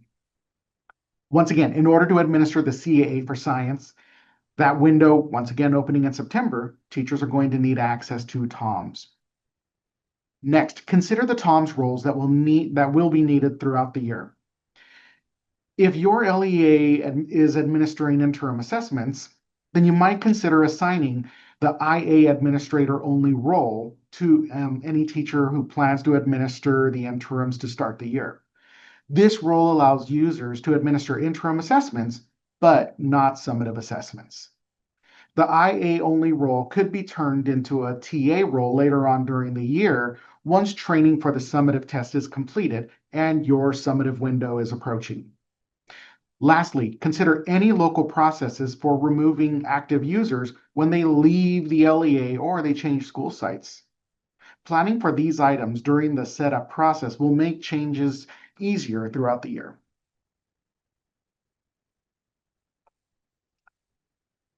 Once rosters have been loaded into CERS, users can access data for the particular groups that have been assigned to them. And we've been getting a lot of questions on that throughout the chat earlier today. Any user who's been assigned to a group will have the ability to create custom groups themselves once they're inside of CERS. This allows them to view data as needed to inform their instruction. Selecting My Groups tab on the home page and then the Create button will start the process of creating custom subgroups inside of CERS. This feature can be a very powerful tool for users as it gives users the ability to examine the data for select groups of students. Educators can manage their own custom groups as needed once the rosters have been established. Students can be added to custom groups individually or by using advanced filters to search for groups of students. Advanced filters include demographic data for students, migrant status, English language acquisition status, primary language, or race and ethnicity. I almost went over and combined the two words together. We want you to take 3 minutes right now to do some personal reflection. We have 2 questions we want you to reflect on. Who at my LEA or school needs access to CERS, including ELD staff needing access to summative ELPAC scores for placement, special education staff needing access to scores for IEPs, curriculum and instruction staff needing access to customized professional development opportunities, anyone who needs access to previous year's summative data. What plan do I have in place to ensure access to CERS for anyone who needs it? All right, so before we move on, we want to recap this section with a few tips for a smooth start to managing users. We recommend that you know which roles require rostering.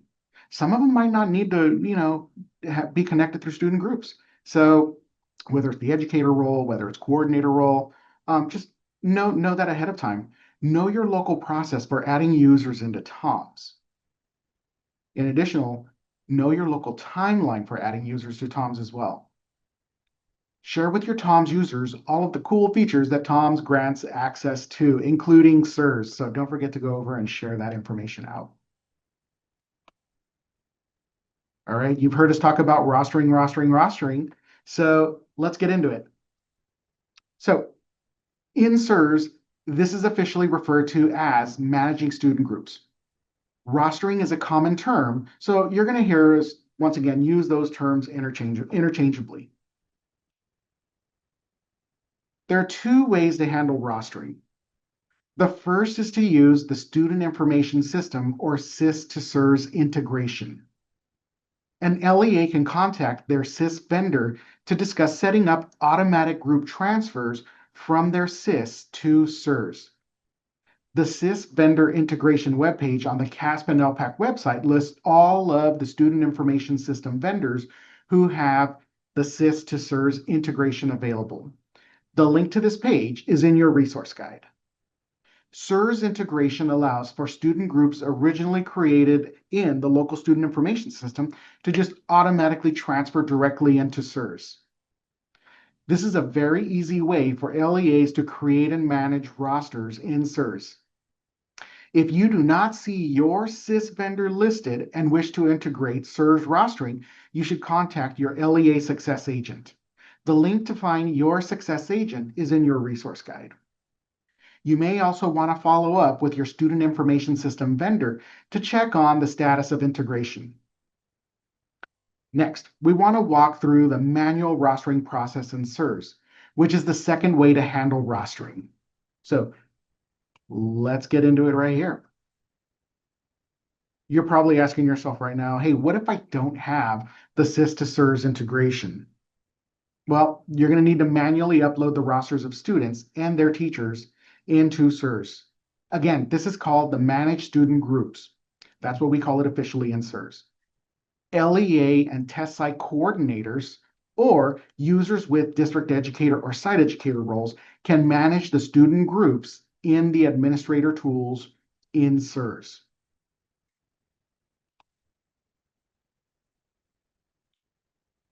All right, so we said, yes, we're going to do some live demos. We're going to get to that right here. So we're actually going to show you the very first step to roster students or manage student groups in CERS. So I'm actually going to leave the presentation right now, and I'm just going to show how do we even access that template to upload. And I know that, a student information system to CERS integration is a great thing. Oops, let me just pull this back up. Apologies, everybody. Here we go.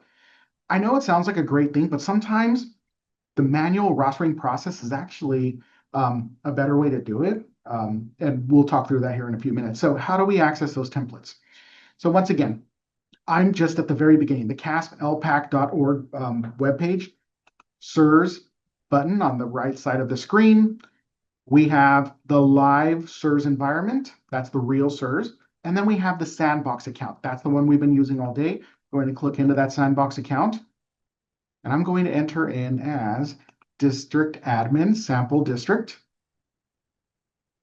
And how do we access that template? How do we even just get to that point? Well, here are our administrator tools. And so on the top right corner, you're going to see student groups. So if I click on student groups, and then we're going to see manage student groups. So at this point, I can click on upload student groups. And I still don't see the template yet, and that's okay. We're going to get to it. This is where we're going to be able to actually add whatever we've filled into the template into the actual upload. But let's get the template. So if I click on the top right corner, CSV file format, it's going to give me a lot of great information as to what I need to do to enter in to make sure that it's filled out correctly. If I need the user guide lives down here. But here's the template. So once again, I'm going to show super briefly how I got there. So once again, I logged in, student groups, upload groups, CSV file format, and here's my template. So when I click on my template, it's going to download for me as a CSV file. Never change anything in terms of the headers. It has to be a CSV file, has to continue being a CSV file the whole time. And here you go. Our blank template just downloaded, so we can go over and fill that information in. Now, here's an interesting thing. Oh my gosh, I'm seeing some different things. Group name, school natural ID. What do those all mean? Well, let's get into it in our presentation. We are actually going to talk through what these all mean. So bear with me really quick as I present from current slide. There we go. All right, so what are the rules? Well, please note that these can be found in the Manage Student Groups section of the CERS user guide, which is linked once again in your resource guide. So here are the rules. It's almost like Gremlins, right? The rules are, the file must stay in CSV format. Do not change that. All numbers must be in a number format with no decimals or abbreviations. Sometimes when you're pasting information in, it automatically changes. You'll see scientific notation, or you're going to see it turn into like a decimal. Remove those decimals. The CSV file must include the headers found in the template file provided. Don't change the headers. They've got to stay the same. 3 of the columns are required for every single row. So the 3 that are required for every single row are the school natural ID, or the CDS code for lack of a better term, school year, and group name. They have to be in every single row. If the group file contains multiple schools, groups, or years, the file rows must be sorted in the following order. So first, by the school ID, then by group name, and then last by administration year. A group subject must be listed as all or a valid subject code like ELA or math. You can't put multiple SSIDs or multiple email addresses in the same row. You'll need a new row for each. This means you can't list multiple email addresses or SSIDs separated by a column, by a comma in the same cell. You have to have individual rows for each.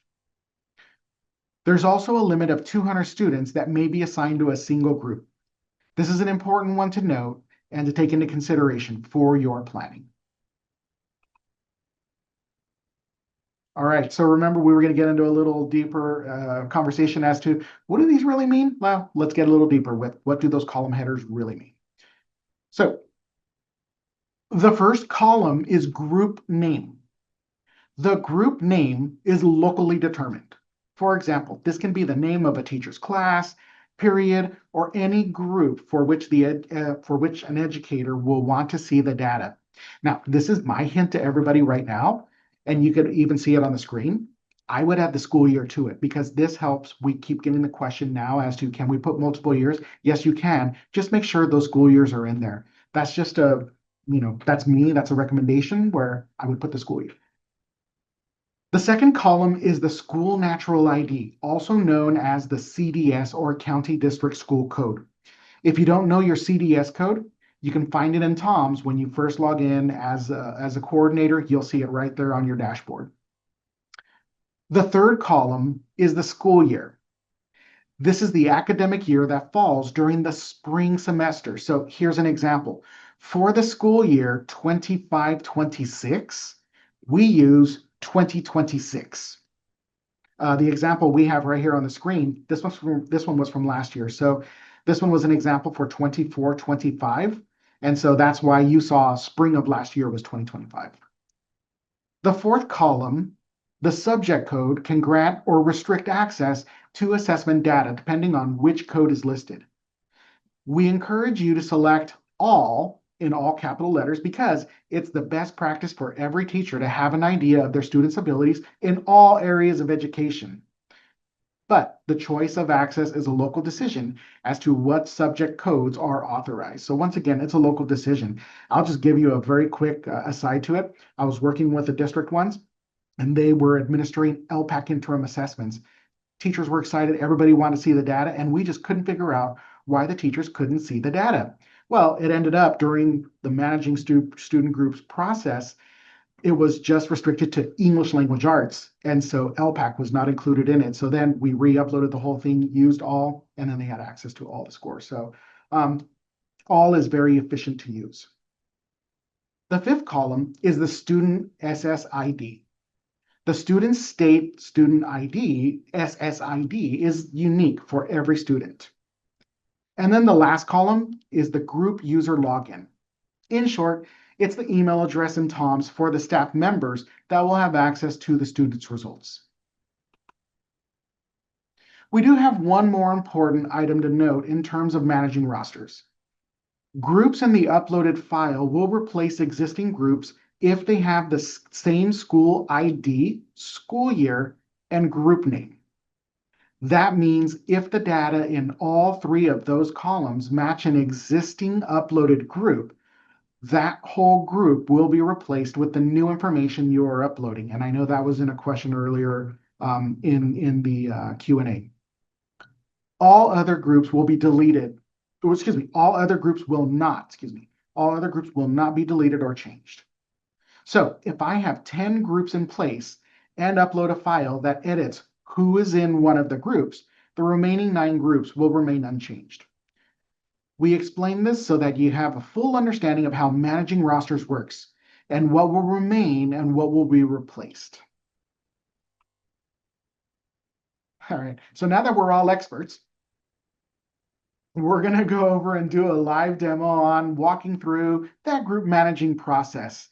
So I'm actually going to minimize this one more time, and we're going to walk through managing the groups, uploading, how to access different things within the sandbox. So let me actually minimize this screen. There we go. Okay, so we are back in CERS. So I'm going to come back home one more time. And so how do we access the different features inside of student groups? And I'm actually going to hit a couple of areas that popped up in the questions that we promised we were going to answer. So there is a brand new, really cool feature, and it's a bulk action feature. And so with this, let's say that you want to go over and make some edits to some of these groups that we already have uploaded. So once again, I'm a coordinator. And if I go to the student groups area, these are the student groups that have been uploaded. It doesn't necessarily mean I'm connected to them, though, as a site coordinator or as a district coordinator. Maybe they're not connected to me.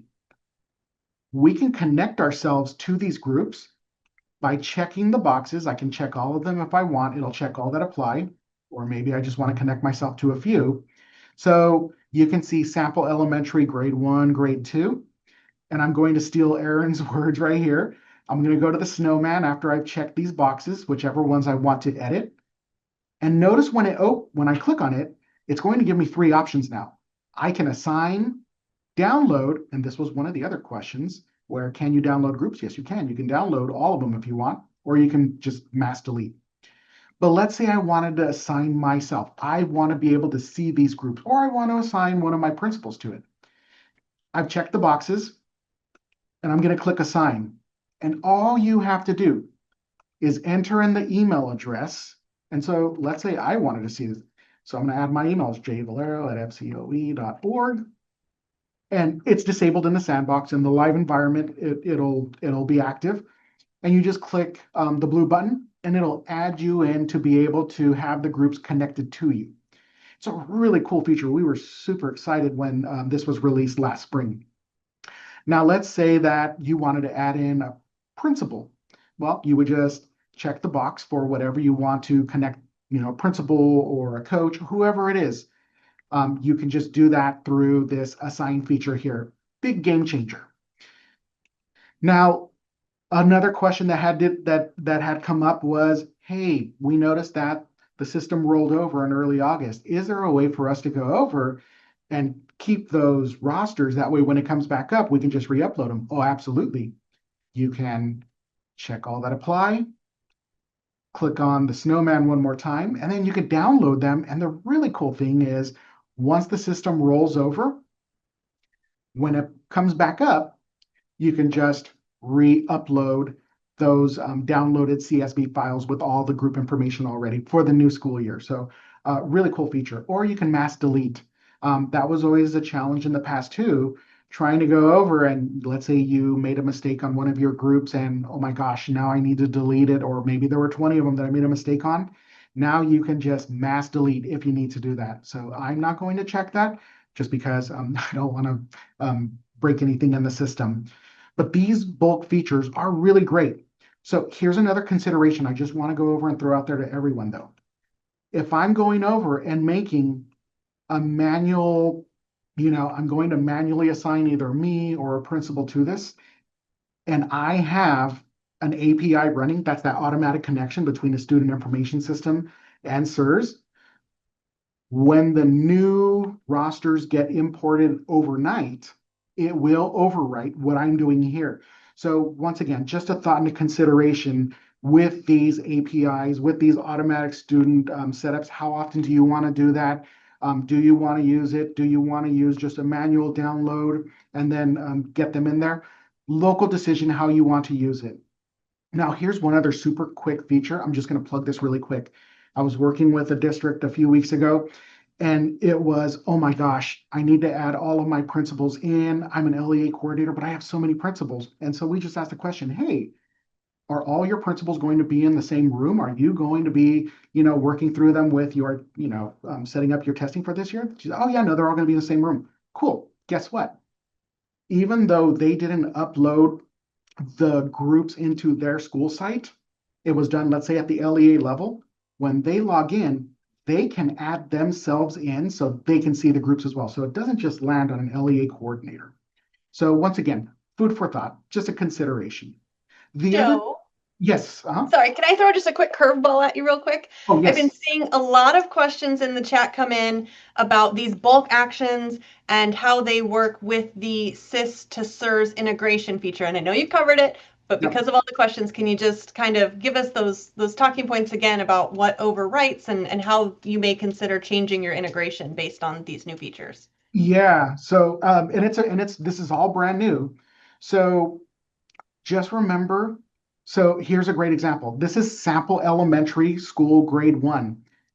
If that is the name that is in your automatic CIS to CERS API pull nightly, sample elementary school grade 1, any changes that I make today, if I add myself, if I'm going over and manually assigning a principal, if that is the name coming from your student information system, and then at midnight or whenever it's set, sample elementary school is now being pushed again from your CIS into CERS, since that information, I'm not in there and whoever I just assigned, since it's the same group name, it's going to overwrite any changes that I made in there. So whatever is happening most recent is going to be the most recent information. And I honestly don't want to go in every day and then manually add myself into CERS. So this is just a new consideration we're all going to want to think through as coordinators is, yes, an API is great and fantastic.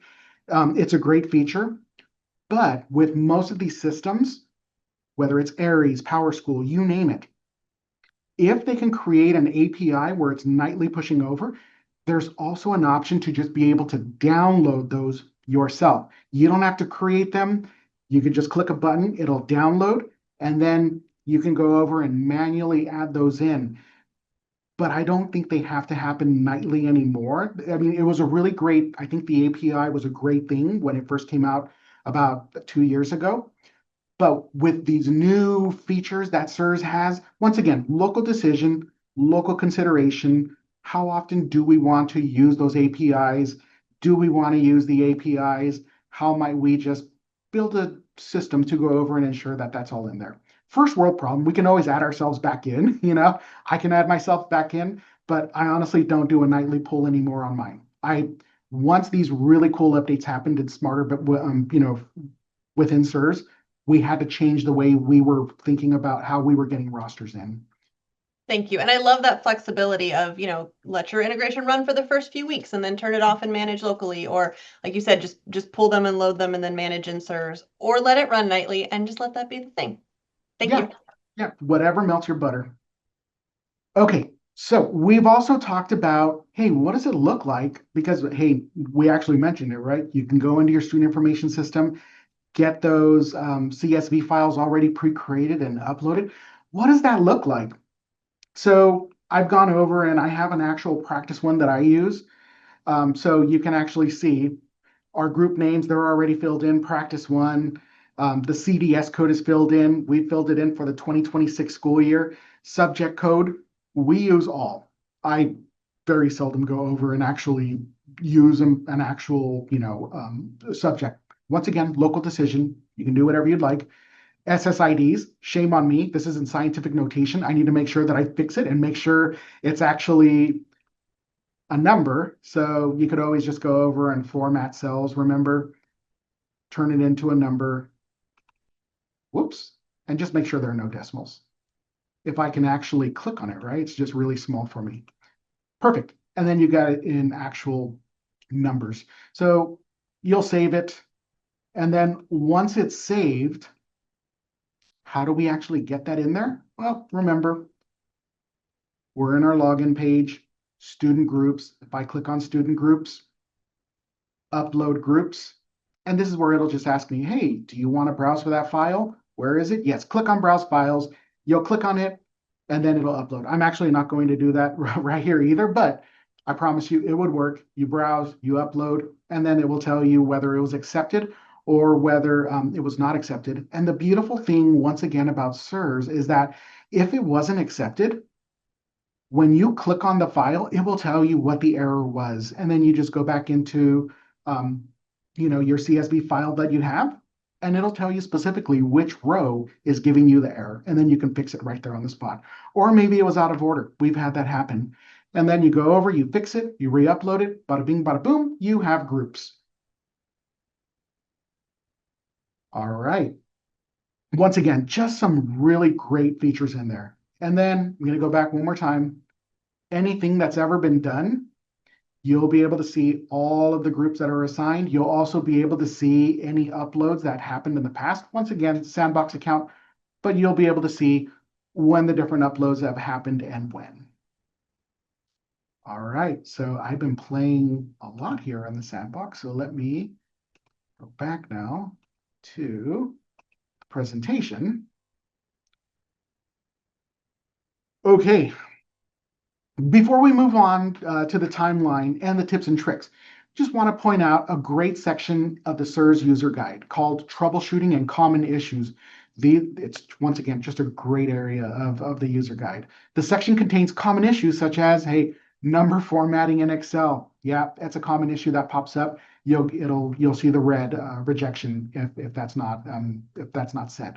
Incorrect headers, schools not found, and you'll find some other things. So the link to this section is in your resource guide and lists common errors and tips to correct them. The rules for the template are also available in CERS and were mentioned on the previous slide. Lastly, we want to talk about timelines for rostering your students to your teachers. There are a few factors to consider when thinking about when to roster students in CERS. Will teachers be administering interim assessments and need access to that data early in the school year? When will teachers want access to data from the previous summative assessments, which I bet we're getting a ton of questions on that, and even judging by a lot of the questions that we're getting. How often will you need to update rosters to ensure student movement is captured, especially in the beginning of the year, like what Nikki was talking about? Maybe you want an API running in the beginning and then turn it off after a while when things stabilize. Has the schedule of assessments been considered for allowing access to CERS? Are you considering the CAA for Science assessment window, which opens earlier than other summative assessments? Please note that rostering may need to be revisited throughout the year, depending on the answers to these questions for you. For example, if you're setting up rosters in August so teachers have access to interim results in CERS, you may need to consider student movement that happens early in the year to ensure rosters are accurate. In all honesty, for me, it was everything Nikki was talking about, where we have the luxury of having an API, but we turn it off. We honestly turn it off after a while because then it just overwrites all the changes that I'm trying to make manually. So we'll use an API and then we turn it off, and I'll do a manual upload. Whether it's bi-weekly or every 3 weeks, we're unique in ours. Whatever fits your local context. If it works for you locally and that's what works for you, then that's the right way to do it. There is no right way or wrong way to do it. It's whatever works best for you. Lastly, we have some rostering tips and tricks for you. For automated rostering via SIS to CERS integration, LEAs, automatic group transfers from your SIS vendors to CERS can help keep student groups up to date. Once again, double-edged sword though, there's that overwriting. LEA coordinators should work closely with SIS and CalPADS personnel to ensure there are routine uploads occurring for changes in student enrollment within your LEA, or have a change in teacher or teacher schedule. Here's another one. Sometimes teachers get married and then last name changes. If there's a disconnect between Toms and Sirs, then sometimes that won't show up as well. So keeping those into consideration. Now for manual rostering, ensure that the CSV template is formatted as required for easy upload. The formatting of this file was discussed in previous slides, and using the template ensures proper formatting. Work closely with your student information system personnel to frequently receive rostering file data. Name your files with the date of the upload. That's a big one. Always put the date. Helps, just keep your upload files organized. Sometimes if there's a big mistake that happens, oh my gosh, just go back to a previous date, use that, and it'll overwrite sometimes some of the mistakes that are happening. So, name it. Once again, local decision. And then upload rosters routinely to ensure groups stay up to date and based on student enrollment. All right, so once again, we want to pause for questions that may have surfaced so far. And I'll be honest, I have not looked at any of the questions. I'm gonna, full transparency right here. So please continue to put your questions in the Q&A box, and we're gonna do our best to answer them. And I'm gonna turn this over to Nikki right now. Yeah, the first one, Joe, we're just going to answer live. You said something so cool about having your site principals add themselves to their groups. Can you walk us through that again? Yeah, are you talking about a live demo or? No, just how you were talking about, like when you have them in the room. Yeah, okay, yeah. So when rosters are uploaded, let's say I'm an LEA coordinator. If I upload all of the rosters, the groups are already in there, but I didn't include my principals. When they log in and they have either site coordinator access or they have site educator access, they don't need me to add them in to be able to see the groups. They can add themselves through that bulk action feature that I was showing. They'll just check all the boxes for all the groups because it's already going to know that they're assigned to the CDS code or the school that they're part of. And they can add themselves. They don't need me to add them. They have the power to do that. So it's not going to be centralized. It doesn't have to be. Thank you so much. Okay, another question. Once a CERS group is created for teachers, can they add or delete students, or is that only possible at the site or LEA level? Great question. So you have to, in order to add students to those groups, you have to have either the educator district or site role or LEA coordinator or site educator role. Those are the only roles that can actually add students to those groups. Great question. Thanks. I'm going to take the next one, so I'm going to give you a couple seconds to review the questions and answers we pulled together in our little chat area. But the question is about the sandbox. It says, if I log into the sandbox as a site administrator, I'm not seeing that manage student groups button. How can I approach this? And so the CERS sandbox is a little different than the live CERS environment, right? In the sandbox, if you want to play around with that manage student groups piece, you need to log in as that district administrator. In the live CERS environment, those administrator roles Aaron talked about way back in the beginning of our training, LEA coordinator, educator, district, site coordinator, educator, site, all four of those roles in the live CERS environment will have that manage student groups feature. All right, our next question. I want to upload last year's CERS groups along with this year's CERS groups, and I keep hearing this recommendation to name them differently or to add the year into the name, and I just can't quite picture what that would look like. Can you kind of walk me through an example there? Yeah, that's a great question. So, and really we're doing this for the teachers, their end. That way, they're not getting confused as to which rosters they're looking at. So here's an example. So let's say that I'm a teacher and I'm having groups connected to me.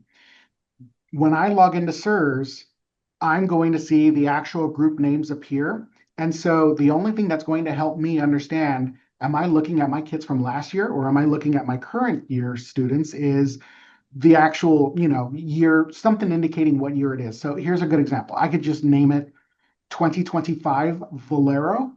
Oh, okay, I know if I click in there, those were my roster from last year. And then my new one, I name it 2026 Valero. Cool, I know now if I click in that, that's my current year students. It's just that it's going to help me as a teacher understand when I'm clicking in there, these are my kids this year compared to last year. Makes it a little more efficient. And then when you want to download them for a rollover next year, you don't have to add the school year again. You already know that that year is already in the group name. Thank you. We had a question again about that automatic sync. I know we talked about all the different options and ways you can do it, but if I have that API running, that SIS to CERS integration, I don't actually have to manually upload. Is that correct? The API does that. Correct. It automatically pushes through the credentialing process, similar to your SSR, student score reports. That's a credential that's connects TOMS to your student information system. So in this case, that same credential would go over and connect CERS to your student information system. You wouldn't have to do anything. I wouldn't just leave it though, because changes happen. Sometimes you get new teachers and you need to update what you want that API to pull. So it's really never a hands-off thing.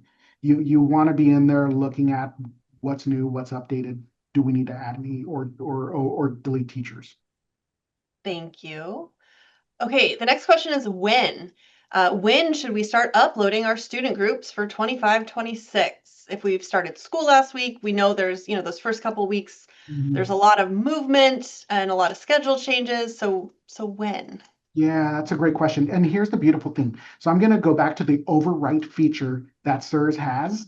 And so that's going to be our best friend in this. So once again, if I name this Valero 2025 Valero, or 2026 Valero, sorry, new school year, 2026 Valero, all the students that I have connected to that one group name right there, 2026 Valero, when I do another upload, let's say midweek or next week, and let's say some of the students have gone, and then I have new students, I don't need the students that are gone to be in that upload anymore, but I do have new students that need to be in it.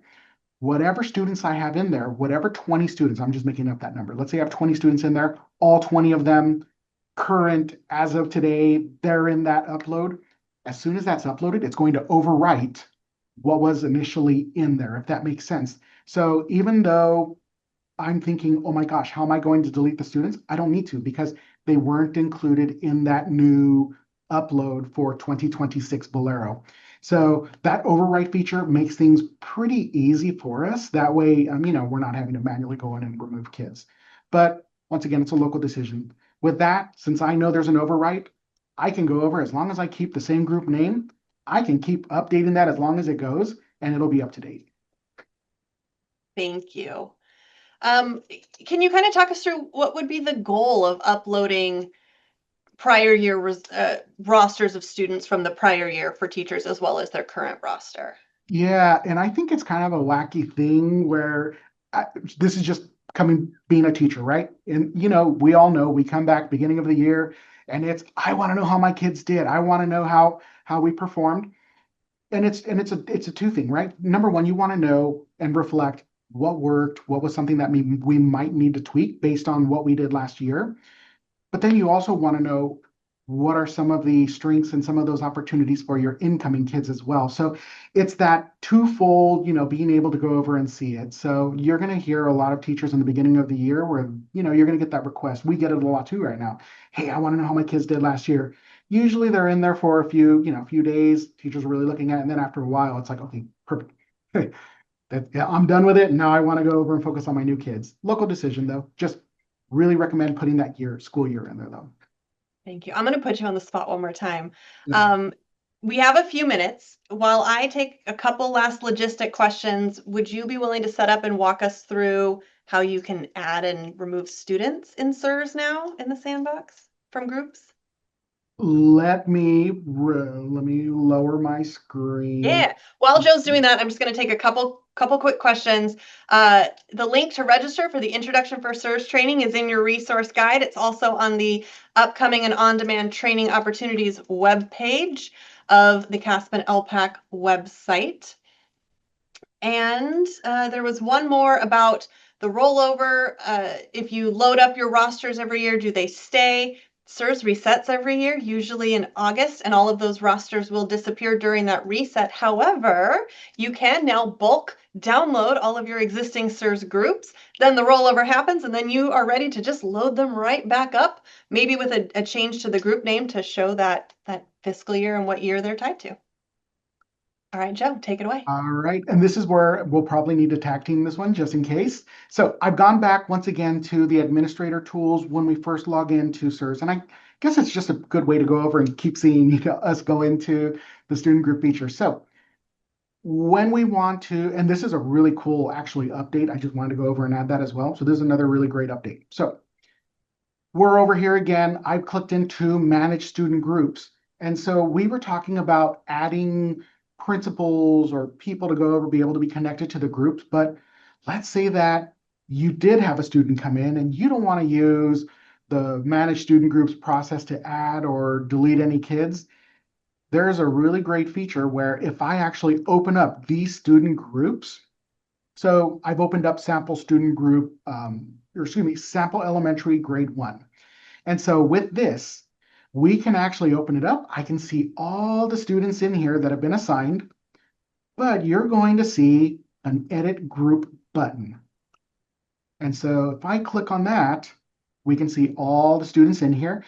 And this is where you're going to want to be best friends with your CalPADS coordinator or whoever has access to the SSIDs for your new students. Now you can just go over, click, type in the SSID of the student. I'm just randomly keystroking, by the way. And then you can click add. And then once you click add, you're going to see the students added, or if you need to remove students, you can also remove students as well. This is a really cool feature that makes it much easier. And with all these considerations one more time, then it becomes, where does an API live in this now? It's a different world, right? Where do APIs live? When are we going to use the managed student groups? It's a local decision. And this is where I would highly encourage, if you have a regional assessment meeting, that's where coordinators can go over, talk, how are you doing it? How are you doing it? How are you doing it? Because you're going to be able to hear just different ways people are doing this. There are different ways now for us to go over and keep these groups up to date. So really cool feature. I'm going to show that one more time how I got there because I kind of blew through that. So once again, how do we get there? Administrator tools, student groups, scroll down to the groups that have been uploaded into CERS, and then open up whichever student group it is, and then you can edit group from there. And that's where you can add SSIDs for the students that you want to add in individually now. So really cool feature. We're super excited about it. And once again, it goes back, I think, to the question earlier. LEA coordinators, site educator, district educator. Those are the 4 roles that have that ability to go over and update this. So and I saw all the heart emojis coming up. So shout out to Smarter Balance for giving us these excellent new managed student group features. They're listening to our suggestions. I love that. And also a caveat, don't try this in the sandbox, much like the bulk features. This is not what the sandbox is for. You go do this in your live CERS environment where it will work for you. All right. With that, let's wrap up this party. Thank you all so much for your excellent questions. We are going to turn it over to Stephanie. All right, great. All right, so we have now for you just one last topic before we wrap up, and that is the CERS resources that are there to support you in your use of CERS. Now, as we talk about each resource, you'll notice that the links are also found in your resource guide, and that way you'll have really easy access to all of the great resources in one place. All right, so let's start off by calling attention to the CERS user guide. The user guide explains all of the features and functions of CERS. Now, its companion, the CERS Interpretive Guide, is designed to help educators understand the assessment results and also those reports that we've been looking at in CERS today. Now, together we explored the CERS sandbox, so you should be very familiar with that, and you can share that also with other educators to learn about CERS. There are also some really handy quick reference guides which walk step by step through various CERS functions, such as how to view results by school, or how to view individual student results, or how to view writing trait scores. There are also some CERS videos that we want to mention, and the first two are the Understanding the California Educator Reporting System video and also the Creating Groups in the California Educator Reporting System video. So both really handy resources, those videos to be able to help your training. We do also want to remind you that the introduction to CERS trainings were recorded as a series of micro-learning videos, and this is going to allow you the flexibility to go back and watch the entire training all the way through, or to view specific topics without having to actually view the full training. And don't forget those short videos that you'll find in the Coordinator How-To Hub that are called the CERS Coordinator Vignettes, and those talk about the CERS rostering. And lastly, you can also visit the CERS Resources webpage, where you'll get some more detailed information and additional resources such as a link to the SIS to CERS integration page and also the data dictionary for the California Educator Reporting System. Now, to close our learning time today, we will ask you one last time here. We want you to share with us in the chat box. Nikki's going to go ahead and open that chat box so you can send in your answers. Consider what you have experienced in today's professional learning that you plan to share back at your site. And when you're ready, go ahead and type a thought into the chat box so that we can share it with one another. What is one thing that you're going to take back and that you're planning to share out? The ability to view target data, I see already. Managing rosters one by one. I see lots on target reports, yes. Creating customizable reports. Looking at the item level analysis on those interim assessments. Reviewing those writing scores, absolutely.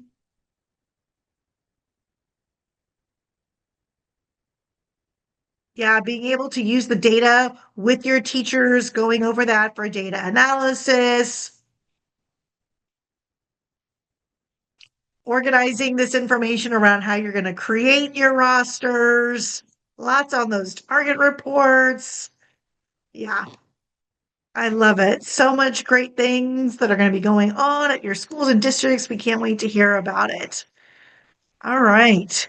Now, as a reminder, we do have additional trainings that are coming up that we want to share. The links you'll find to register are in your resource guide and also on the very first page here. There's going to be another live presentation of today's training that will take place on October 7th.